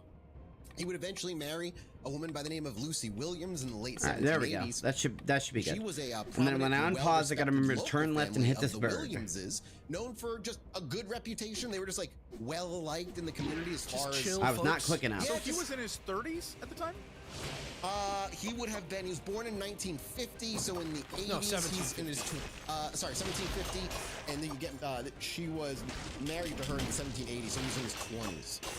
50, 60, 70. Oh, 80. No, you're right. 30s. Right. I did my math wrong. Yeah. But I'm more curious about her, because I feel like this is one of those situations where we're gonna find out, like, at the ripe old age of 14, she wed this 30-year-old man. Yeah, she was like 16, I think. That sounds right for the time period. How many people are on the show? I can't tell them apart. At the same time, that was the norm. That's how it was, just back I then. would argue that it is still kind of the norm, is that older men marry younger women who, because of social status and things like that happens frequently. around the world still. That sweep attack is devastating. Holy shit. Models that are like 18. Yeah. Together, the two of them would go on to have 6 kids: Jesse, John Jr., Drury, Benjamin, Esther, and their youngest, Betsy Bell. Time out real quick. Mathis. Yeah, it was me. Their youngest. There was a child named Jesse Bell. Jesse Bell, yeah. John Bell Jr. Jezebel? Come Jesse? on now. Jesse Jesse Bell or Not Jezebel? No, Jesse Bell. Bell, but altogether, Jezebel is just as good as Jesse Cox. This is good stuff. Jesse Bell is like your like weird like alternate universe. Like I also have a like kind of sex related situation. Yeah. If I had like a drag Sona, I would be Jezebel. Easy. That is that easy. works. That's so, awesome. That's so perfect. We got to get you as Jezebel in a live show. You what, mate? What was the Overwatch that you did? You did one? Yeah, I've done a lot of cos. Yeah, you did May. Crossplay. I've done a lot of that. May, Man, your May was like, it was like professional. Looked like good. a model. Money was spent on that. Yeah, I remember seeing you at BlizzCon. Oh, yeah, it was nuts. So Jesse Bell. One of my favorite name of the kids is Drury. Drury like, Bell? Drury Bell. Drury? D-R-E-W-R-Y. Drury. Yeah, it's like jewelry, but like. Okay, I gotta remember I have my freeze bomb. That's where Drew in general comes from. Drury? No, it's Andrew. I thought it was Andrew. Yeah, I thought it was Andrew. Was where. I mean, yeah, okay, you're probably absolutely correct, but Drury is that's not a name like, you hear anymore. Drury makes me feel like I'm about to go down to like the Weeping Oaks, or you know what I mean, and like one of those like Cajun like bayou driveways. Yeah, that's like 50 feet wide for some fucking reason. Yeah, that's where Drury lives. His wife Lucy was really well known for her charity and gentle nature. By the way, she was known for like aiding her neighbors and when they were in times of trouble. Meaning like when they were sick. We're all pieces of shit. Can you not? She's known for her charity. Yeah, she'd go help neighbors if they had hurt or like sick kids or somebody got sick. Oh, I'm not. It was easier to do that then. Yes, because also, like if you think about it, we help sick people across the world with laughter. Yeah, plus a quarter was like worth $1,000 in the 1800s. What laughter is the best medicine, and that's what we bring to the people. In fact, that's not a I literal. feel like medicine is the best medicine. That's not a scientific fact. That's just no, like no. I think it is. I think that means we're better than doctors. Reading's hard. Doctors like a close second to doctors, though. The problem is like there's a lot of people who do podcasts about stuff similar to what we do podcasts about. Who are like, we are better than doctors. So no, I want to make it clear that we trust medical professionals and the advice of doctors. And if you get COVID, laughter and a dose of ivermectin is all you fucking need. Yeah. Listen to Mathis. That's from Mathis. The views of Mathis do not reflect the views of the Illuminati podcast. That's very true. Or scientists. Or any doctor. Yeah. And I'm pretty sure I fucked an alien last night. But that's it's just wild. Let's just blaze right over that. Yeah. That's what I'm saying. That's how you know I'm reliable, because I have the intelligence from creatures far more intelligent than us that pillow talk. They tell me secrets while we're okay. Apparently that doesn't work. Or do you mean like smartness? No, they just like with the both. He has the street smarts to bang an alien, dude. Yeah. The wisdom. The wisdom. The hard knocks. Yes. The hard blocks. John Bell's success as a farmer in North Carolina over time, he would just expand his holdings, and by the early 1800s, he had amassed a fair amount of wealth, primarily through tobacco farming. And he began acquiring more land with increased social standing in the local community, where he just became kind of just well known. He essentially apparently changing those controls did not make it easier for me to play the game. Consider opportunities for even further expansion, and where else but the frontier lands of Tennessee were becoming the most attractive place. Okay, I like hold well down. Okay, that one's easy. Being opened up for settlement by the U.S. government at the time. In 1804, John made the fateful decision to move his family west to Tennessee, hoping to continue his prosperity on even more fertile lands, which is where all these hauntings end up taking place. The move to Tennessee wasn't unusual for the time, like I said, as many families were looking just like kind of expand, and they were opening up new lands in Tennessee, which meant plenty of opportunity. And the lands in Tennessee were cheap, abundant, and largely undeveloped. The growing population and the promise of fertile soil for farming attracted a ton of settlers, including, obviously, the Bells. And on their journey to Tennessee, the first weird event, shall we call it, actually occurred. It was suggested and reported that the Bell family experienced a still well-known, I don't want to call it paranormal phenomenon, but a phenomenon known as the Brown Mountain Lights. Brown Mountain Lights are basically Jesus Christ, that's good. Yes, it's still like scientists haven't been able to fully describe it yet. Like, it's like one of those things you can just walk right up and fucking see it pretty reliably. It'll happen randomly. Like, yeah, they are basically unexplained glowing orbs that have been seen for centuries Jesus now Christ, in the it's a Appalachian strong blade. Mountains of North Carolina. According to some versions of the Bell Witch legend, the family witnessed these strange lights during their move, which was a possible foreshadowing of the strange occurrences that would later plague their lives in Tennessee. But the Brown Mountain Lights are a real phenomenon that there's not like a fuck ton really there to cover. In Yeah, an they're not episode, like a but maybe one hoax. day. They're not a hoax. They're just, it's pretty likely a scientific. So this is something that like this isn't just myths and legends. Right, it's like right, no. Science, Yes. verifiable. These are things that happen. Nobody knows what it is, but it's very like tangibly a thing that many people have seen. You look them up, like it's just like Man, I'm not saying it's I definitely. really got to paranormal, learn but how to watch probably out for something those. you don't- like electric phenomenon or something, but yeah. Is this something that people Yes. like? Yeah. Science has been researching, and they're like, we got nothing. Yeah, you can see this, and it is executed. They saw that on their traverse to Tennessee. The sighting would have occurred as they passed through the Blue Ridge Mountains when they were crossing through. But whatever the case, nothing else happened on that trip. It was just the Brown Mountain Lights, and they got to Tennessee safely afterwards. In fact, they arrived in 1804, where they purchased a 320-acre farm in Red River, Tennessee, now known as Adams, Tennessee. And the area, at the time, was just mostly wilderness with few established settlements, and the Bells were determined to make it their new home. So they built a large house and began farming the land, primarily growing That's okay. This corn. is a learn or die kind of game. Yeah, they just like, here, this is it. We're Imagine taming just the fucking eating land. a bunch of corn and like smoking a bunch of cigars. Yeah, no, man. Sounds I had that. I kinda accidentally gnarly. smoked that fucking blunt that one time, and the next morning I had the biggest headache in the world because I didn't realize blunt. Big meant mistake. tobacco. And so I bought that like fucking Did you expensive get one. like? Did you get got by rap music?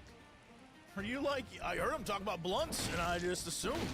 I thought joints and blunts were the same thing. Yeah, I'm Shit. often surprised. I'm often surprised that I'll offer someone a blunt and they'll be like, No, stop! "Is there tobacco in Oh this?" my god. And I'm like, "It's Okay, I gotta. That should have been like a giveaway for me, but Yeah. no, I just thought it was Well, I just. mean, there was a weird. I don't time know. period where dudes would combine weed with like a cigar. That's a Yeah. blunt." And they still, and they still do that out in the UK. Apparently, it's like the norm out there is to mix their Yeah, weed they'll with do tobacco, it. They'll which do is like a weird. split. They're like spliff it up, but like you used to go buy these ones from the gas station and like cut them. Yes. Yeah, and like Yeah. put weed in them. Swisher Sweets, dude. Oh yeah, the grape one. Yeah. Back to 1802. The Bell Farm, where they settled, ended up being like one of the largest farms in the area. It had humongous fields. I lost for so growing much all health the for crops. nothing. They had pastures for livestock. The house itself was substantially fingering. large. It was a 2-story log cabin designed to accommodate John and Lucy's large family. Because again, it's the time where you have kids because you need workers. Everybody's snarfing popcorn. Yeah. Going through 2 packs a day. They even have to give you an idea of like how well off they were and how big this place was. They had, and this is not like super common for just like the regular farmer back then. They had their own separate outbuildings for storage, tools, livestock that guarded the entire property. Like they just had a very big place over as they built on it. For the first few years in Tennessee, the Bell family enjoyed just peace and prosperity. I don't like The land controller was for almost productive, any and game. their status in the community grew. The only John games I Bell like was controllers for are well-respected, games not that only for his farming don't acumen, but also for his leadership and need involvement in church or affairs. that need a He was non-binary very holy, like okay, church-going man, for never missed driving and mass, was flying always there, games. and was very Like much a for leader in example, that when a community. game where you need In exactly Tennessee, 23% life in Tennessee throttle. seemed to be everything the family You had can't hoped do that for with a as W they key arrived. because it's either Their 100% peace pressed would or not last 50% or forever. it's As either after Red River, 100% or Tennessee, 0% they pressed. would acquire There is no a intermittent brand pressing new a neighbor keyboard by key Kate Batts. or Her a name was mouse Kate key. Batts, So that's why I have a Old controller Kate. sitting right She here was like 40 just years in old, just to give you case an idea. She I need to wasn't play like super Grand old, Theft but back Auto then, or a game where I have to fly a that was it. helicopter or something and intermittently control a like throttle. Property, like next to his, basically. So we're talking about a like neighbor. 1.3 miles away. Yeah, you're talking, farming neighbor with their own lands and whatnot. Kate Batts, or aka Old Kate, was a neighbor. AKA Bats Maru. Bats Maru, yeah. She was the neighbor, basically, like you said, a mile and a half or hour long away from the Bell family out in Red River, Tennessee. And she was known in the community for a few things as time went on. She was first and foremost known for her very eccentric personality. Many viewed her as being There a on my bit, free death. quote-unquote, off. And while she wasn't wealthy, Kate Batts owned some land, and her family, although less prosperous than the Bells, had a small farm of their own. She was often. Can I have that? So I'm assuming she's not married, correct? She is married. We'll get to that. Yeah. But To the bat. I won't mention it, but her husband is crippled at this point. She's running everything because her husband's legs are unusable because That's a good, all right, I'm starting to piece Let's together do this, the whole, loser. like, she's a weird lady, that one. She Oh, for she sure. does things and handles money. She has ideas of her own. Yeah. Wears pants with 2 legs. And to give Keep information, talking about the vote. I'll have none of it. to maybe even add a little bit more context to what you're clearly getting at as well, is like the very first things that were written about Kate were 30 years after Gimme, the events gimme, had taken gimme place, the still sword, by gimme the sword. eyewitnesses, but there was 2 or 3, I mean, about 3 decades Yes! in between. And then the first book that was really popular was like 70 or 80 years afterwards. So, you know, we're talking, these are all coming from first-hand accounts. She was real. We have like written You got it, documents about boss. some of the things that happened and whatnot. But, you know, take it with at the time and or the male-dominated society. Because she was often described as loud, assertive, somewhat unconventional. I know. And this all made her a subject of gossip in the community. I bet she's a lesbian. She's a witch. Many accounts of Kate Batts as an eccentric woman who didn't conform to traditional norms at the time because she was running the fucking farm on her own. The Bell Witch better not just be like a confident businesswoman. Serenade is one of my favorite items in this entire fucking game. Not quite. That's why I risked half my health trying to find where the invisible platforms were and figuring out how to get on them. Because I knew it was over here. Because like I said, I have a lot of history with this game. I have over like 200 hours in this game. What gender were those members of the community? Oh, I think they were male? Weird, right? You wouldn't expect that. One common phrase used in these recollections was that she was considered quote-unquote strange or quote-unquote odd. A common way to describe people who basically just didn't fit into the societal molds of that time period. Yeah. Her ye old lolcow page was huge.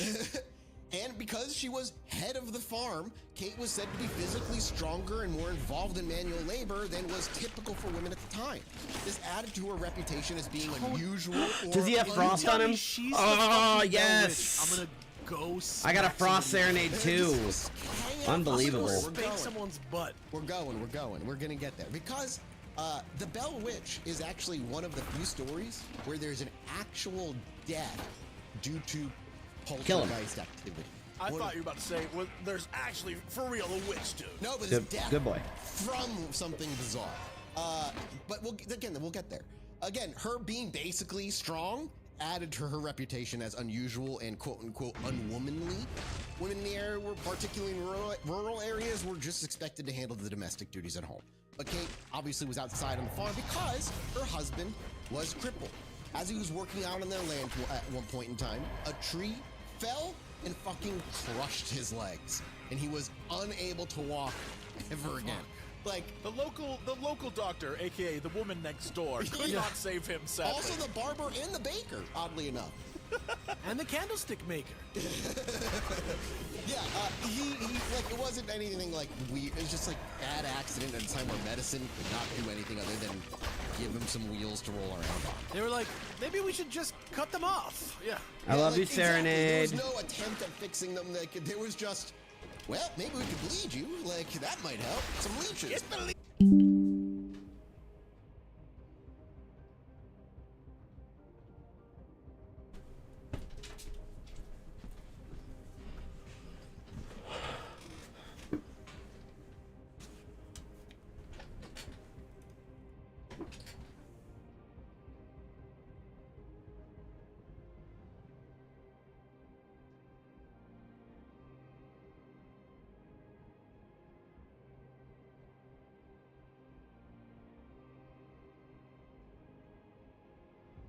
What? I don't know what just happened, but I just, oh, no camera, right. Let's reconnect that.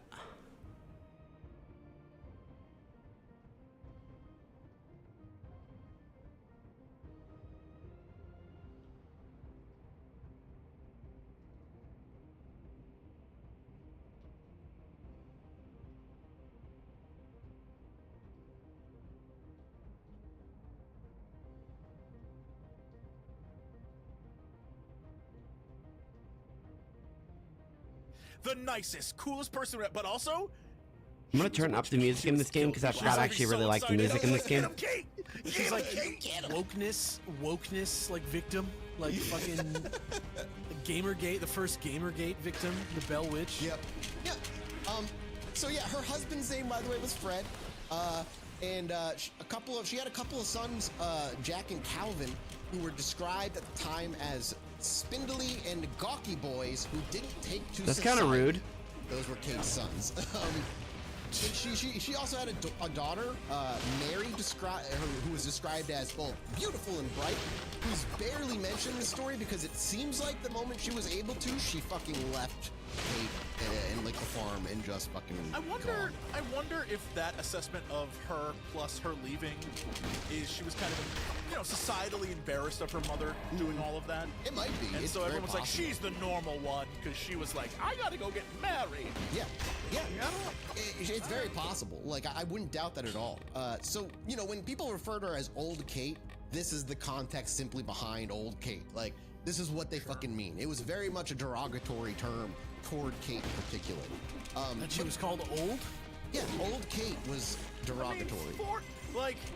You look at 30-year-olds in the 1980s, and it's like, Yeah. whoa, bro. Yeah. And, times change. Well, we talked about it in a recent episode, but you see those, 1920s kids on the street seeing a camera for the first time or earlier, and they look like baby adults. They're like little 60-year-olds. Okay, so that's what I weird. want. Little 5 o'clock shadow, like balding guys with Yes, cigarettes. the eyes so sunken into their heads.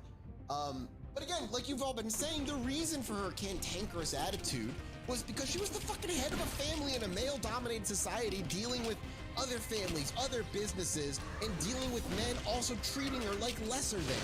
So she became boisterous, paranoid, and unafraid to get into arguments with anyone, male or female, because she refused to take shit from fucking anybody. And that made her look down upon, which I think makes her. Does the fucking visuals badass. look good on this game? I And know you can everything imagine moves that fast known on about screen, as but well I as don't know you how would it looks on expect your at the end. time. And over time, rumors began to bubble up that Kate was in fact actually a witch. Now, this was about 100 years or so after the Salem witch trials and all that was well done, so she wasn't living in the area where there was any of that stuff. That said, the rumors of her being a witch, at least initially, seemed to be rooted in more than simple distaste for Kate Batts. It seems Kate had some bizarre behaviors that added fuel to that fire that she might actually, for real, maybe be practicing some sort of witchcraft. Oh, Kate. I want to give also context. This is like early 1800s. Folk magic was still common even amongst practicing Christians because it was built into fucking everything. I mean, even if we go back and we talked about it a little bit, but the Mormons and Joseph Smith, whatever, he was the one, he was also practicing folk magic before he came into the Mormonism world and stuff like that. Damn, I can't believe I ran into that like a clown. Detail one day. So like, folk magic wasn't particularly uncommon. It was what she was doing that made it kind of weird. Kate was also kind of known for using a lot of strange language. She would make a lot of unusual gestures when interacting with people in the community. And these kind of, I would just say, quirky mannerisms added to the perception that she was different and involved in occult practices. This is my favorite part of religion, occultism, all stuff, where speaking in tongues, Christian. Speaking gibberish stuff, where oh no, that's evil. It's the exact same thing, but one is fine because you did it in a church. Because you're wearing a nice white suit. Yeah. Oh, perfect. Kate, so some of the behaviors I wonder if I put a delay on the encoder. One of the things Kate did was she was known to lend out goods or money to her neighbors, but she was rumored to be particularly aggressive about collecting debts. This often resulted in her getting into feuds, especially with those who couldn't pay her back on time, and these disputes further damaged her standing in the community, adding to the narrative that she was being intimidating or a malicious figure. The other thing she apparently liked to do was she was known to have said the unusual habit of asking women in the community for their bronze pins or bodice pins, which were just slender metal pins. Clock Tower? I think I'm ready for Clock Tower, bitch. Bodices in the This is a really cool boss fight. And the reason this is If you've weird never is seen because any in of the boss context fights in this game, folklore you'll and like them. superstition, They're good. This behavior was seen as odd and suspicious because at the time, asking for such personal items, especially items related to women's clothing and bronze pins, was part of witchcraft or spellcasting. That was part of some of the rituals. Like getting a bauble? Okay, can't put that there. Could use personal items to place a curse. There, that's why I have the. That's why I have so the she could get couple right something there. of yours and then use it as a focal point for her curses and curse you if she wanted to. So like her habit of asking for these pins never heard of it. further fueled local gossip about her being a witch, and some accounts say that women were hesitant to give her the pins, fearing that she might use them in a curse or some other form of dark magic. And one girl at the time said she had actual proof that Kate was in fact a witch. According to this particular story, one of Kate's neighbors had slighted Kate in some way. We don't know the details as to how, either by refusing her a favor, or maybe she wasn't failing to repay a loan. And in retaliation, it was said that Kate muttered a curse under her breath, and shortly afterward, the curse made sure I have like God roll on my gear right now. Butter would not churn properly, and she churned that butter for over 2 hours, and it would not churn properly, and it eventually spoiled. Dun, dun, dun, dun, dun. In rural communities, though, the process of making butter was very important. This was a very important task that was often viewed as a sign of bad luck. Maybe I just don't have my priorities in place. Yeah, so when this didn't happen, when the butter wouldn't churn, this was seen as a sign of bad luck, or in more superstitious cases, the result of a curse or witchcraft. And the butter spoiling incident was seen as proof of Kate's ability to curse others. So this girl, having decided it must have been Kate, was out to prove it was. And so what she did was she had the You can pet Serenade? Foolproof proof. He says no touching. That's a way of saying that or writing that. She took a fire poker, heated it in the flame until it was white hot. Then she took the fire poker and all right, plunged Serenade, it you ready? into the unchurned butter. Let's go, boy. Where she said it immediately curdled and began to steam.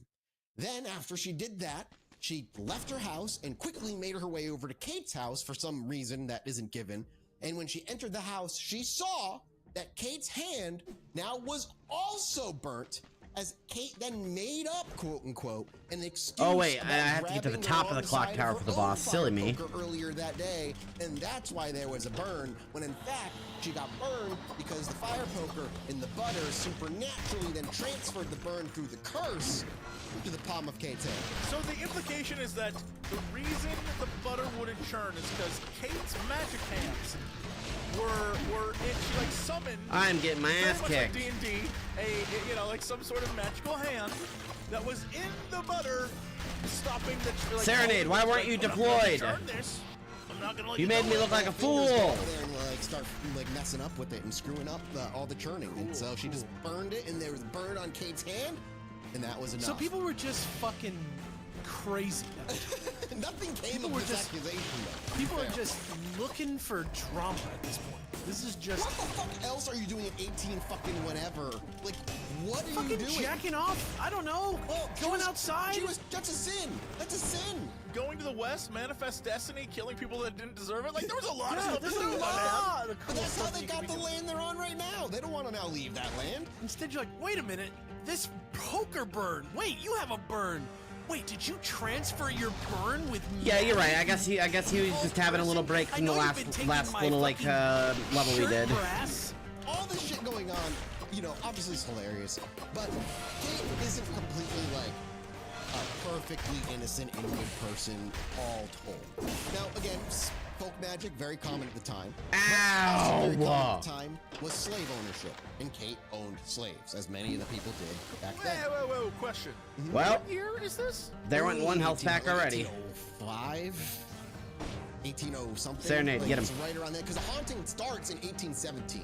So Kill we're him. like in early eras of him moving Wait, there. so this story wasn't. It was 1780. Is what you're saying? Yes, he was born 1750. For some reason, in my brain, I thought you meant 1850, and then this took place in 1880. No. It was 1780 is when he married Lucy. I was like... Then he moved here. So he moved to 35 Tennessee is a little bit too 1802. loud.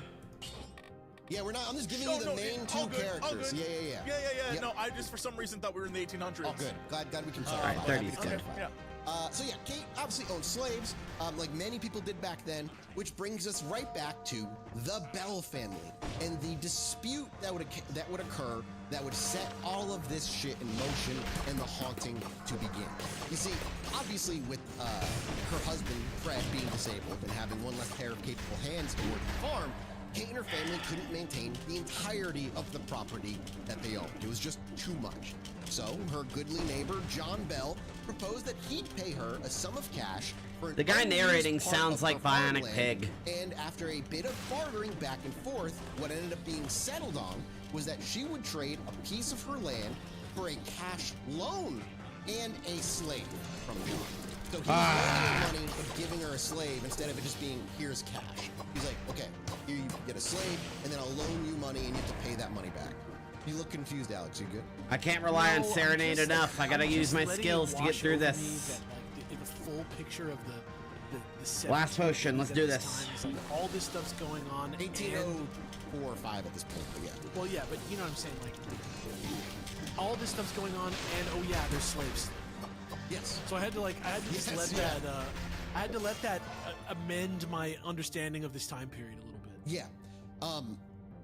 In that bill of sale with that deal written down, however, John had written no interest rate on the bill. And when it was done, John supposedly, when he came collecting for the loan, put an interest rate that was absurdly fucking high. Like, he didn't put an interest rate on the bill. She didn't really notice it, I guess. And like the deal was done. And now you could just fucking change the document at your house after the fact at this point. Yeah, I mean, yeah, also kind of true. Like, it's just that time at that time. So she was pissed. He was asking for an absurd amount of money. So in retaliation, Kate Batts publicly shamed John for being a dick, essentially. She publicly was just blaming him for all this, letting everybody know what he'd done. And this just wasn't like a one-night thing or a one-week thing. She did this for a long time, and maybe it was just because of the time period. But Okay, you don't pick it up automatically. Okay, let's try it again. Almanac and torturing that man even after he fucking died. She went on about this for 5 years. That's one of those. What do you have to do in the 1800s? That's like the difference. That's the difference between we have the internet and they don't. That right there, that type of grudge for that type of thing, it probably hurt for 5. It probably was absolute torture for the guy. It probably worked so goddamn good. Yeah, and so so now we're kind of moving to like 1817 into like that era. This is when this is all going down. And so yeah, like 5 years of this straight. And this wouldn't be just some feud that resulted in a nothing. No, at the end, after the little over 5 years in 1822, Come on, Serenade, we got this. We got John this, Bell right? was excommunicated from his church for usury and coveting his neighbor's land. Like, there were real world consequences for all of this. Well, I mean, if you think about it, like, the way that you're telling this very much seems like this guy was trying to scam her because he thought that this woman didn't know any better. For sure. And then she was like, bitch! And came down on him. And it's, you know, there's a lot. It's just like when we were talking about the Wild West and how criminals can do a lot of stuff, but like for some reason, horse thievery was one of the worst. Yes, right? absolutely. You can like murder a person, but like you stole their horse. It's the great unifier. You know what I mean? Yeah. And You don't steal another man's car. It's the same idea where it's like, you don't cheat your neighbor out of land. Yeah. Because that's like, once we start doing that, the You have to whole live society right. crumbles. You have to live right fucking next to him too. Like, how fucked up are you? So this is getting to the point where he's excommunicated. We're kind of jumping to the end. We're going to rewind time. But before I do, I also want to throw in that there was some conjecture as to the real reason the church excommunicated him. Because when they excommunicated him, he was also kind of like shut out from the society. He had to leave. He had to leave the family. And a lot of that is because there was all this supposed demon activity happening in his home. Finish him off. And he was just becoming a nuisance for the town. Priests were coming in and trying to deal with it and whatnot. And they were so fucking sick of it. They were just maybe they were just like, you know what? You gotta fucking go. And we're just gonna use Kate Batts' reason as their, law by. You got them all marked up? All right, ready? At you, but we're getting sick of your shit. You have to go. But we'll get to that because that's the end. So jump to the end as a little preview. But we're not going to get ahead of ourselves too much. We're going to rewind back to 1817 because there's one incident that the people look back on that as the center point, the incident that truly began the Bell Witch hauntings. Did you shoot a bunch of snakes out of her eyes at somebody or something? No. Really crazy? As we talk about this, I want you to put yourselves very briefly in the mindset of a weekly 1817 churchgoer in a small town during the 1800s. You're in church every week, you never miss Mass on Sunday, and most Slaves are legal. Slaves are legal. Most people there are not missing a single service in the community, and Kate was also one of those people who went to church every single Sunday and didn't miss Mass. However, Kate was locally notorious for showing up to the Mass about halfway through the service, being the loudest singer, providing the loudest amens. All right, give me 2 seconds. It's a smoke break. I'm also grabbing a little bit more water. You mean my grandmother? You mean my rest her soul grandmother who Be right every time back. I go to church that she would sing the loudest. We'd be late every time, and she would like not just loudest. I'm gonna minimize also, this window since we're not actually listening to this music. That's exactly like that how lady I on the picture bus. Kate. Dude, from now on, Kate, think of Kate as your grandmother because I think she might fit the bill. Hell yeah. Rather well. Hell yeah. This is just who she was. This is why people were. Another reason she was like annoying to people in the town is because she was just this huge personality. Just a bombastic human being. Very bombastic. And she was also known for trying to appear smarter than she was. Commonly, she would use big words in a sentence completely incorrectly, and even like Edward Norton in Glass Onion. Yeah, and even made up words entirely that just kind of sounded fancy that maybe had like a real word. Did people know that she was doing this, or yes. could they call her out on it? Or? I don't. I think so, but like I don't have any accounts of her calling her out. It's just very common. They base a giant talking rooster off of her. So back to the event. This incident that started it all occurred one Sunday during a sermon by the Reverend of the local town, and it was a kind of what you would call, I don't know, like the kind of sermon that's all about guilt. It was all about hell and how if you sinners are going to go to hell. It was all very kind of doom and gloom, I think is the word I'm looking for here. In one of those angry speeches. And during this intense speech of the dangers of sinning, the horrors of Satan and hell itself, one member of the church, a man by the name of Joe Edwards, felt the Lord fill his insides and decided that right then and there, mid-sermon, it was time that he had to repent. And he stood up, walked over to the altar, collapsed to his knees, and kind of surprised, the church took a moment, but they all got up and they circled around him. They began placing their hands on him, praying, and as he did, he fell to the ground, and Joe began just shouting his sins into the air to repent in front of God's name, in front of God and the Reverend. You know how you're talking about, like, Pro tip, never admit your crimes. Like, talking in tongues. No, this is the town's like, all right, yeah, we're going with this. This seems totally fine. Yeah. And in the middle of him doing all of this, shouting his sins to the world, the congregation of the church around him, the doors would fly open, and midway through, who else but Kate Batts enters the church for the Sunday service, sees the church circle and all the churchgoers with zero actual clue what the fuck was going on, but without missing a beat, walked over, pushed herself through the linked arms of the circle, threw her skirt up over her shoulder, and plopped her ass down on Joe's chest, straddling him with her 200-pound weight is apparently how much she weighed, which immediately silenced Joe. In the process, immediately is like gets sat on. He's shouting his sins, just like, huh. Now she's sitting on him. For what purpose? Wait, we're not done yet. Not done yet. The circle went silent, and after a bit of Kate, she just started shouting at him. Just like nonsense. No words, just like yelling at him. Joe stopped shouting his own sins and then began praying for something else entirely, saying, quote, Lord save me, sweet Jesus, lift Satan off of me, or I shall sink into the eternal torment of hell. Okay, so he was like, she's Satan, get this bitch off me, get her off me, get her off me. I'm doing it. I'm really doing it. Over and asked her to get off, to which she replied, not the priest, one of the congregation people, which was a professor, and she said to him, Okay, "No, what did I thank you, miss? Professor Powell. I missed This one altitude is so tower. to my disposition that I feel Do I risk it or do I move on, corrugated." Spurk Snake? don't Do know I what that risk it means. or do I move I don't on? know what she meant, but apparently that's what she said. Then, when somebody suggested that she was crowding the mourner, which means the mourner beating somebody who's in distress, going through something intense, you're on top of him, get off of him. She then replied, "Here, Jesse, why don't you take this quote?" I'm just trying to figure out what the corrugated. She said she's corrugated. Yep. Yeah, I'm trying to figure out what has to be like a term from the time. I am folded in a way that I am happy with. Is what I am amply corrugated. Yeah, I guess. Yeah. Yeah. Okay, so then they said then it's like, hey, you're crowding the mourner, aka you're like on top of him, get off. Jesse, this is how she replied to that. Oh, God bless this woman. Oh, that don't disperse my perspicuity? Yeah, perspicuity. Perspicuity? I'm a very plain woman, and I do love the. All right, well, you didn't say move on, so I'm risking it. Near the altar, while the Lord, with the Lord, while making configuration among their sinners.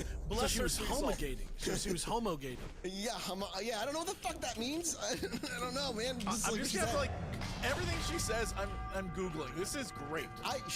Amazing. So, I don't know. She then, did the congregation freak out? No. Did they call our actions an affront to God in the church? No. Everybody actually thought this shit was fucking hilarious. They started just laughing at the whole thing. Hang on, the boys are in mid-read. Hang on, we'll I mean, there's homogulate, which is a word. Remember, she made up words. Yeah. I mean, like homologate. Homologate could be what she meant. Maybe. I just love the audacity of her. Oh God, I that's feel exactly like it. Everything about this woman, I am obsessed with. Yeah. I cannot stress that enough. She just seems like what people mean when they say that someone is a character. Yeah. You know what I mean? Yes. Yep. Then they said to her, "You got to get off of him. You're actually suffocating him." All right, and one more mark. This is what she said All right, to let's them. go. Feel free to take it. Let him suffocate, preacher. I'm helping him get closer to the Lord.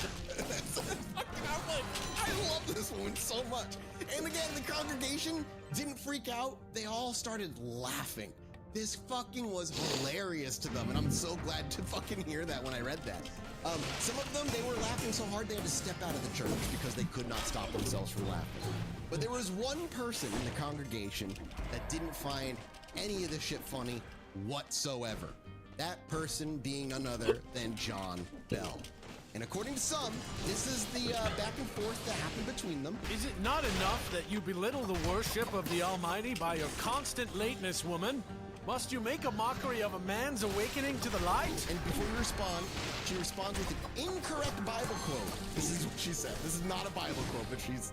Right. Well, or she says, well, you take the No. law from your own eye, sinner, that you shall see clearly to remove the mole from mine. I don't even know what that means. It's so good. This was the last straw for John. This almost seems like a Mark Twain. This is not a real. I love her. It's like literally Coen Brothers. If the people who were giving the eyewitness accounts weren't saying, "Dude, it was hilarious," then I would maybe not believe that this happened. But the fact that everybody was laughing except for John makes it feel like they're telling the truth. Do you think she again? Do you think she saw the ridiculousness in the moment of this? And it wasn't worth it. Like in the middle of it, she was just like, "This is so fucking no, stupid." it's gonna be one of them days. Maybe she really seems like the person in the town that just loved attention. Like she would be on this podcast if she was here today. She feels like everybody gives her the business all the time and alienates her and makes her like a pariah, and so she just doesn't give a fuck and like exists in a world where she is above all this rabble. The don't give a fuck vibes are fucking immaculate. It has the same vibe as when you talk to a lot of comedians. They'll always say that the reason, like, jokes or being funny or the class clown or whatever is to take it, like, it's the coping mechanism to deal with something. And in this case, I imagine it would be she is a woman who's running a home that's very weird and is called all sorts of things, and she's like a bigger gal who plows the there's so many ways to attack this woman, and she's like, I'd rather they laugh at me than Can I get to the one I want to, please? Like, my family. Like, Yeah, I'll for me take it's the just- like it has that vibe. It definitely does have that vibe. For me, it's just chronic depression. Yeah. Oh my God, why can't I pick the one I want? That incorrect Bible quote to him. This was it for John. Like, he was pissed at this point. In front of the congregation, that he called and accused Kate right then and there of being a witch, to which Kate took great offense. But hilariously, instead of pushing back and denying Can I just fell click on the right one I into it. want? And in the middle of the church, supposedly this is how she replied to John. Irritating. Calling her a witch. Jesse, this was her. Again, there's a made-up word in there somewhere. So, go ahead. This is what she said in reply to being called a witch by John Bell. Which am I? Then let me offer you a witch's malefaction, old John Bell. You may have your broad acres as well as mine purchased at a pittance. You may have your big house and your salubricated health right now, but just wait and see what said changes shall soon descend upon you, and more than among the bells. She was like, laugh it up. Yeah, but you're she's gonna like, be witch am I? Then you're cursed, and other people in your family are cursed. Fuck you. Shit's gonna get bad. But she does say, I mean, You ready, what's Mrs. interesting Lady? here is I know this is one of those things like, and then people could accuse her of being witch, but she's literally says, even though it's with words that aren't words, she says, you stole my land. Yep. Hell yeah, I'm gonna curse you, asshole. Yeah. Like, that's what she's saying. Yeah. Yes, that's exactly what she's saying. She's like, fuck you, dude. Yes. Get the fuck out of here. Fuck off and die, and all your family. But even this witch's curse couldn't stifle the congregation's laughter. They still found this hilarious, so much so that the Reverend had to make the decision to just end the gathering then and there. It's over. We're not going to finish the ceremony. And he sent everybody home, and Joe got up off the floor. I gotta figure out how And when to Joe got himself off the floor. He declared himself ice her free from a of sin. distance. Sure. I am Those now free of shurikens are sin. really helping her out. I am going home. Church is done. She sat on me, and it was great. I'm doing pretty good, everyone. Well, that rule. That was in fact true. No. Yeah, I kind of like a woman sitting on me, actually. I've got to go home and think about that. Guys, that was great. More women should sit on me. And it's right around this time that the haunting of John After Bell's her. home began. And what's interesting is that the haunting seemed to target not the entirety of the Bell family, Kill her! but really Kill her! people specifically. John himself and his youngest daughter, Betsy, Good job, Serenade. who was I knew 12 you could years do old it. at the time and was about to go through life's built-in torture known as puberty. And Is there a cat? Not in Church Wonder, really. No. Okay. Maybe Whoa, there's you a might part be. 2 cat? You might be. Oh my You God. might be thinking of something else though that's coming up. I think. Or maybe it's a dog. I can't remember. But Yeah. Hang in there. You're hanging in there. Yeah. Ooh, I'm getting I just had like spoilers. I just had a brain Yeah, spoiler. you just had This like is a great. memory of like something. Yeah. Yeah. And I bring up she's going to puberty because in case you've forgotten, we've done ghost episodes in the past, but it's been a while. Is like poltergeist and haunting activity tend to pop up and intensify around people, particularly young women who are going through puberty, or young girls. I shouldn't say young women, that feels gross. But unlike many of those, the haunting here didn't actually start with Betsy, the girl who was about to go through puberty, but kind of oddly with John. And not inside the home, but actually on the outside on his property, at least initially. And for example, the very first encounter we know about is in 1817, while he was out inspecting his corn and tobacco fields. John claims that when he looked up, he saw a large black beast sitting at the edge of his field, simply watching him.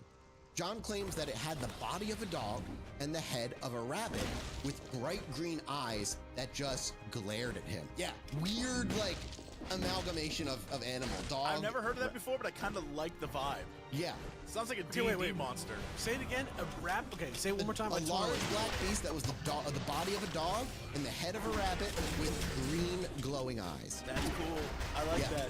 Body of a dog and the head of a rabbit. Is Please, can I just come through the Could fucking be floor? Kind of what you would imagine, like Anubis looking Okay. like. Yeah, Obviously well, not a head of a yeah. rabbit, but like the big ear bit. Yeah, just yeah. like a weird cartoon dog, like Yeah. Pluto. It's weird. Is what I'm imagine. Like the head of a rabbit and the head of a dog are like from a far distance similar looking, but Just you would look different enough. pretty stupid up close. Sitting there just eating a giant fucking He would carrot. look stupid. His big ass, little ass mouth. He's just chewing on the corn and the tobacco.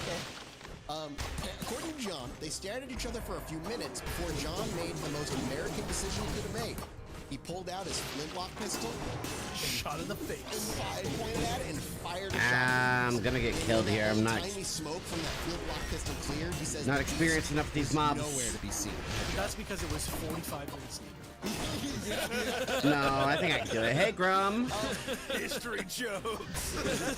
This kind of weirdly gives me like Skinwalker Ranch vibes when the giant wolf that they shot at with their fucking shit. Maybe you can encourage me to win. And it went away and it killed its like their cow or whatever it was. It's so funny that they were like, shoot her! Yeah, it's just what they do, man. Like dogs aren't even. It's not a big creature. Well, no, it was a giant version. That's why it was like a weird, spooky animal. But the creature sightings didn't stop there, as John in his hell. brewery saw apparently a giant flying bird that was double the size or twice the size of a turkey take off and fly away. 3, 4, 5. That was. I just realized. And hop. This is not related to. Is that where the Muffin Man lives? On Drury Lane? Is that? Oh shit! He does. Oh shit! You're right. The Muffin Man. We're back. The Muffin Man. The Muffin Man. Not the gumdrop butt. Yes, Dead Cells is fantastic. The sightings outside continue. I would love to cover this on the show in the future, but I'm playing it just for fun because I love this game. As John and his son, so they just saw nothing. But so John and his sons were walking through their property one night when they heard what they said sounded like branches breaking from something heavy walking through, and what seemed to be something moving through the trees. But when they went to go look to see what it was, they saw nothing. And all it was to them, they said, was an invisible presence that heightened their fear and that something unnatural was happening around the farm. So they were just getting very Okay, there's one of the losers. Then there was the little girl that was suddenly seen on their property. Good job, Serenade. Around that time, we're entering the late 1817 now. John Bell's daughter, Betsy Bell, began seeing a young girl wandering through the Bell property not like in a regular pattern, but at night every so often. And particularly, she would see the young girl in their orchard. Initially, they chalked it up to neighbors, that it must be new neighbors. But when they brought it up to John at the dinner table, all John did was apparently stop eating. He sat there in complete silence for a few minutes before quietly just getting up and going to bed. Clearly, they said, freaked out. Man was like, I don't have time for this. I got crops. That man was like me with aliens. Like, I got bills to pay. I don't have time for this. And it's not long after this sighting that Betsy had that while John and his daughters were walking the property one night, they caught something out of the corner of their eye that looked green in the distance that was like somewhere halfway up a tree. And as they got closer, they saw what the green was. It was, in fact, a green dress. It's never too on the late. corpse of a young woman who was hanging from the tree. The kid said that while she clearly looked dead, she still had tears streaming from her eyes. The kids said in that moment, they felt terrified, like their energy was being drained from their body. And as they tried to run away, they couldn't for a little bit until eventually they said they were able to break free from this entrancement and run away. And when they looked back, the body was gone. When the girls got back home and told the head slave what they saw, the head slave apparently told them to be careful because green is the color of the devil's hag. Is that why you chose Well, it for? I guess I'm heading into the green. 6.5 years later, now you know why. Now everyone knows green, the color of the Add it to the devil's wiki. hag. With the devil's hag. Add it to the wiki. The Devil's Hag Green is the official color of the Chilluminati podcast. It's new. It's one of the finalists for the Crayola Crayon of the Year. Devil's Hag Green. Devil's Hag Green, yeah. God, we'll get there. Halfway between booger and highlighter. These haunting events only remained outside for so long before eventually weird things began happening in and around the Bell homestead. Starting with what else but classic poltergeist activity like knocks and bangs on the walls and doors. And again, all this is post I'm gonna haunt you. Kill him. Or I'm gonna get you with my witch power. Yep, this is all after that. So these sounds would happen at night, mostly between the hours of 10 p.m. and midnight. And what would happen is what you would expect. knocking on the door, banging on the walls. And as they would run outside to see who was doing it, there would be nobody there. Now, John believed that this was just Kate Bats sending over her slaves to knock Good on work, the doors Serenade. and basically ding dong ditch their neighbors to trick them. But they could never. He would try and sneak out there at night to confront them, but he would consistently be met with nothing. Those bangs and knocks, and I imagine that, like, I don't know, man. Listen, is that something that you would do? Like, send your slaves? How over is to, he in like, life prank of your being neighbors? employed today? Look, his own slaves probably were like, this guy's mine, let's get him. Yeah. Bumming me out to even, like, the idea that you're like, send the slaves. Just let them prank our neighbors. Yeah. So stupid and, like, demeaning and racist as fuck. Yeah. But before long, these bangings on the doors Come on over here. and the outside walls began to make Serenade, their way kill him. inside. As the kids began to wake up, hearing what they described as rats gnawing at the end So of lame. their bedpost and distant dragging chains in the other room. And when they would go looking for the sources, like to get out of bed, the sound didn't just disappear. It actually was said to move to a different room altogether. Do you think ghosts, like, come from, like, there's like a set time period? Today was easy. That's good. Connected to art. My day was easy too. I didn't do It really much. seems like in the 1800s. It seems like a big feature of ghost stories that, like, are in the 1800s and ghost sightings is, like, dragging chains. And I feel like over the last 200 years, like, ghosts have kind of, like, grown to look more like people from the 1800s. So, like, maybe that's the 1600s with the chains. Well, you it's know? I don't the know. idea of, like, there's different kinds of hauntings, and poltergeist activity doesn't really seem to be attached to an individual dead person, but more of, like, energies being built up and just kind of being unleashed in uncontrollable ways that are just, like, bizarreness. That's kind of what we're looking at here. And then there's the hauntings of, like, I don't know why chains kind of went out of I don't know why fashion. ghosts. What are they like? Is it because they're shackled to this world still? Is that what the vibe? But if we're looking at this poltergeist activity more being fed by an energy and like the thoughts of these All right. people, I imagine one of the things they're like, it may be just feeding off or grabbing common subconscious ideas of what they're most afraid of. The sounds of rats in their house can be probably the worst living back in that time. Having chains. Damn it, I hate that. Probably like what they see as symbolism as being imprisoned slaves. Like, I wonder if that's part of it. If we're looking at it from the perspective of this poltergeist, whatever it might be, feeding off the energy happening in the home that's being built up from. All right, can't risk a death, so we're gonna pop. Between himself and Kate, and then him internalizing this curse that he got, and it's just like feeding off that idea. There were blood stains everywhere. Like, it's a weird, like, I feel like two things are happening. One, the story of like chains and like Let me be done with this ghost stories clown. we're getting in the new world. Again, this is the early 1800s. Like, I really need some historically, fucking a lot of actual people are range moving to places deal with where this they're fucking like, guy. "Wouldn't have been another It sucks. house I just lost with an most of my older health white there. guy living." Like, this But it would have been sounds the just same. like British ghosts. Right, it's British ghost stories. It's stories that sure. traveled with them and they sort of incorporated. But also, another thing I think is super interesting about this is I was watching a documentary about the making of, I guess, like a very Christian movie, like one of those like made by like the God's Not Dead people. Kurt Cameron type. Yeah, it's like a horror movie they created, and in the horror movie, that again had like one of those like, it's not really a horror movie, it's just like be a good Christian, you won't The get killed. real horror is having sex before you're married. Pretty much that's it, yeah. That's how you But live your life. they kept saying that on set they would like demons would try to get him and it was like so terrible. And the documentary was about that.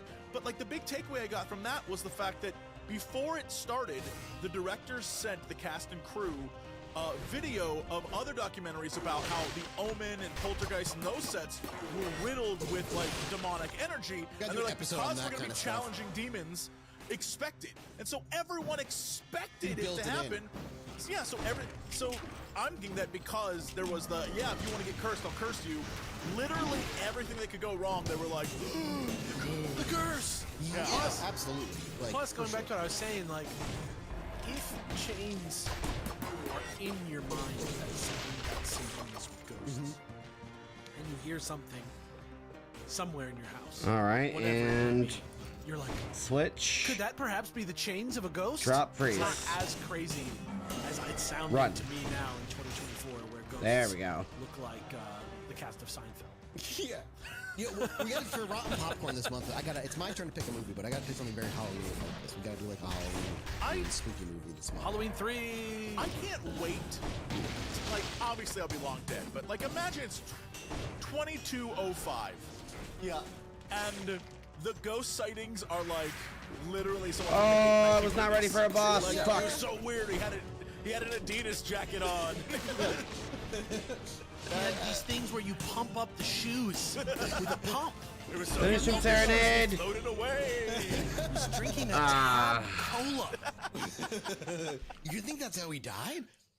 Yeah, I think GG. it had aspartame in it. He was mostly microplastic. Dude, I saw a ghost that was a naked old man, except his balls were plastic. They shine.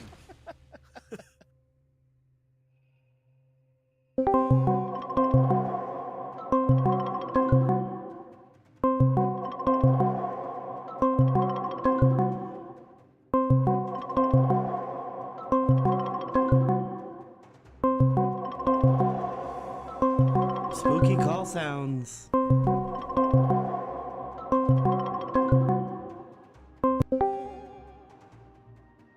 Hello. Yo.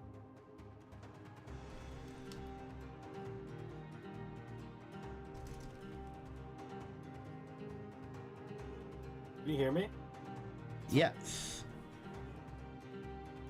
Okay, the call sound was still going. I was confused.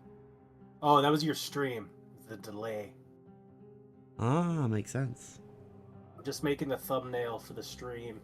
Just about done.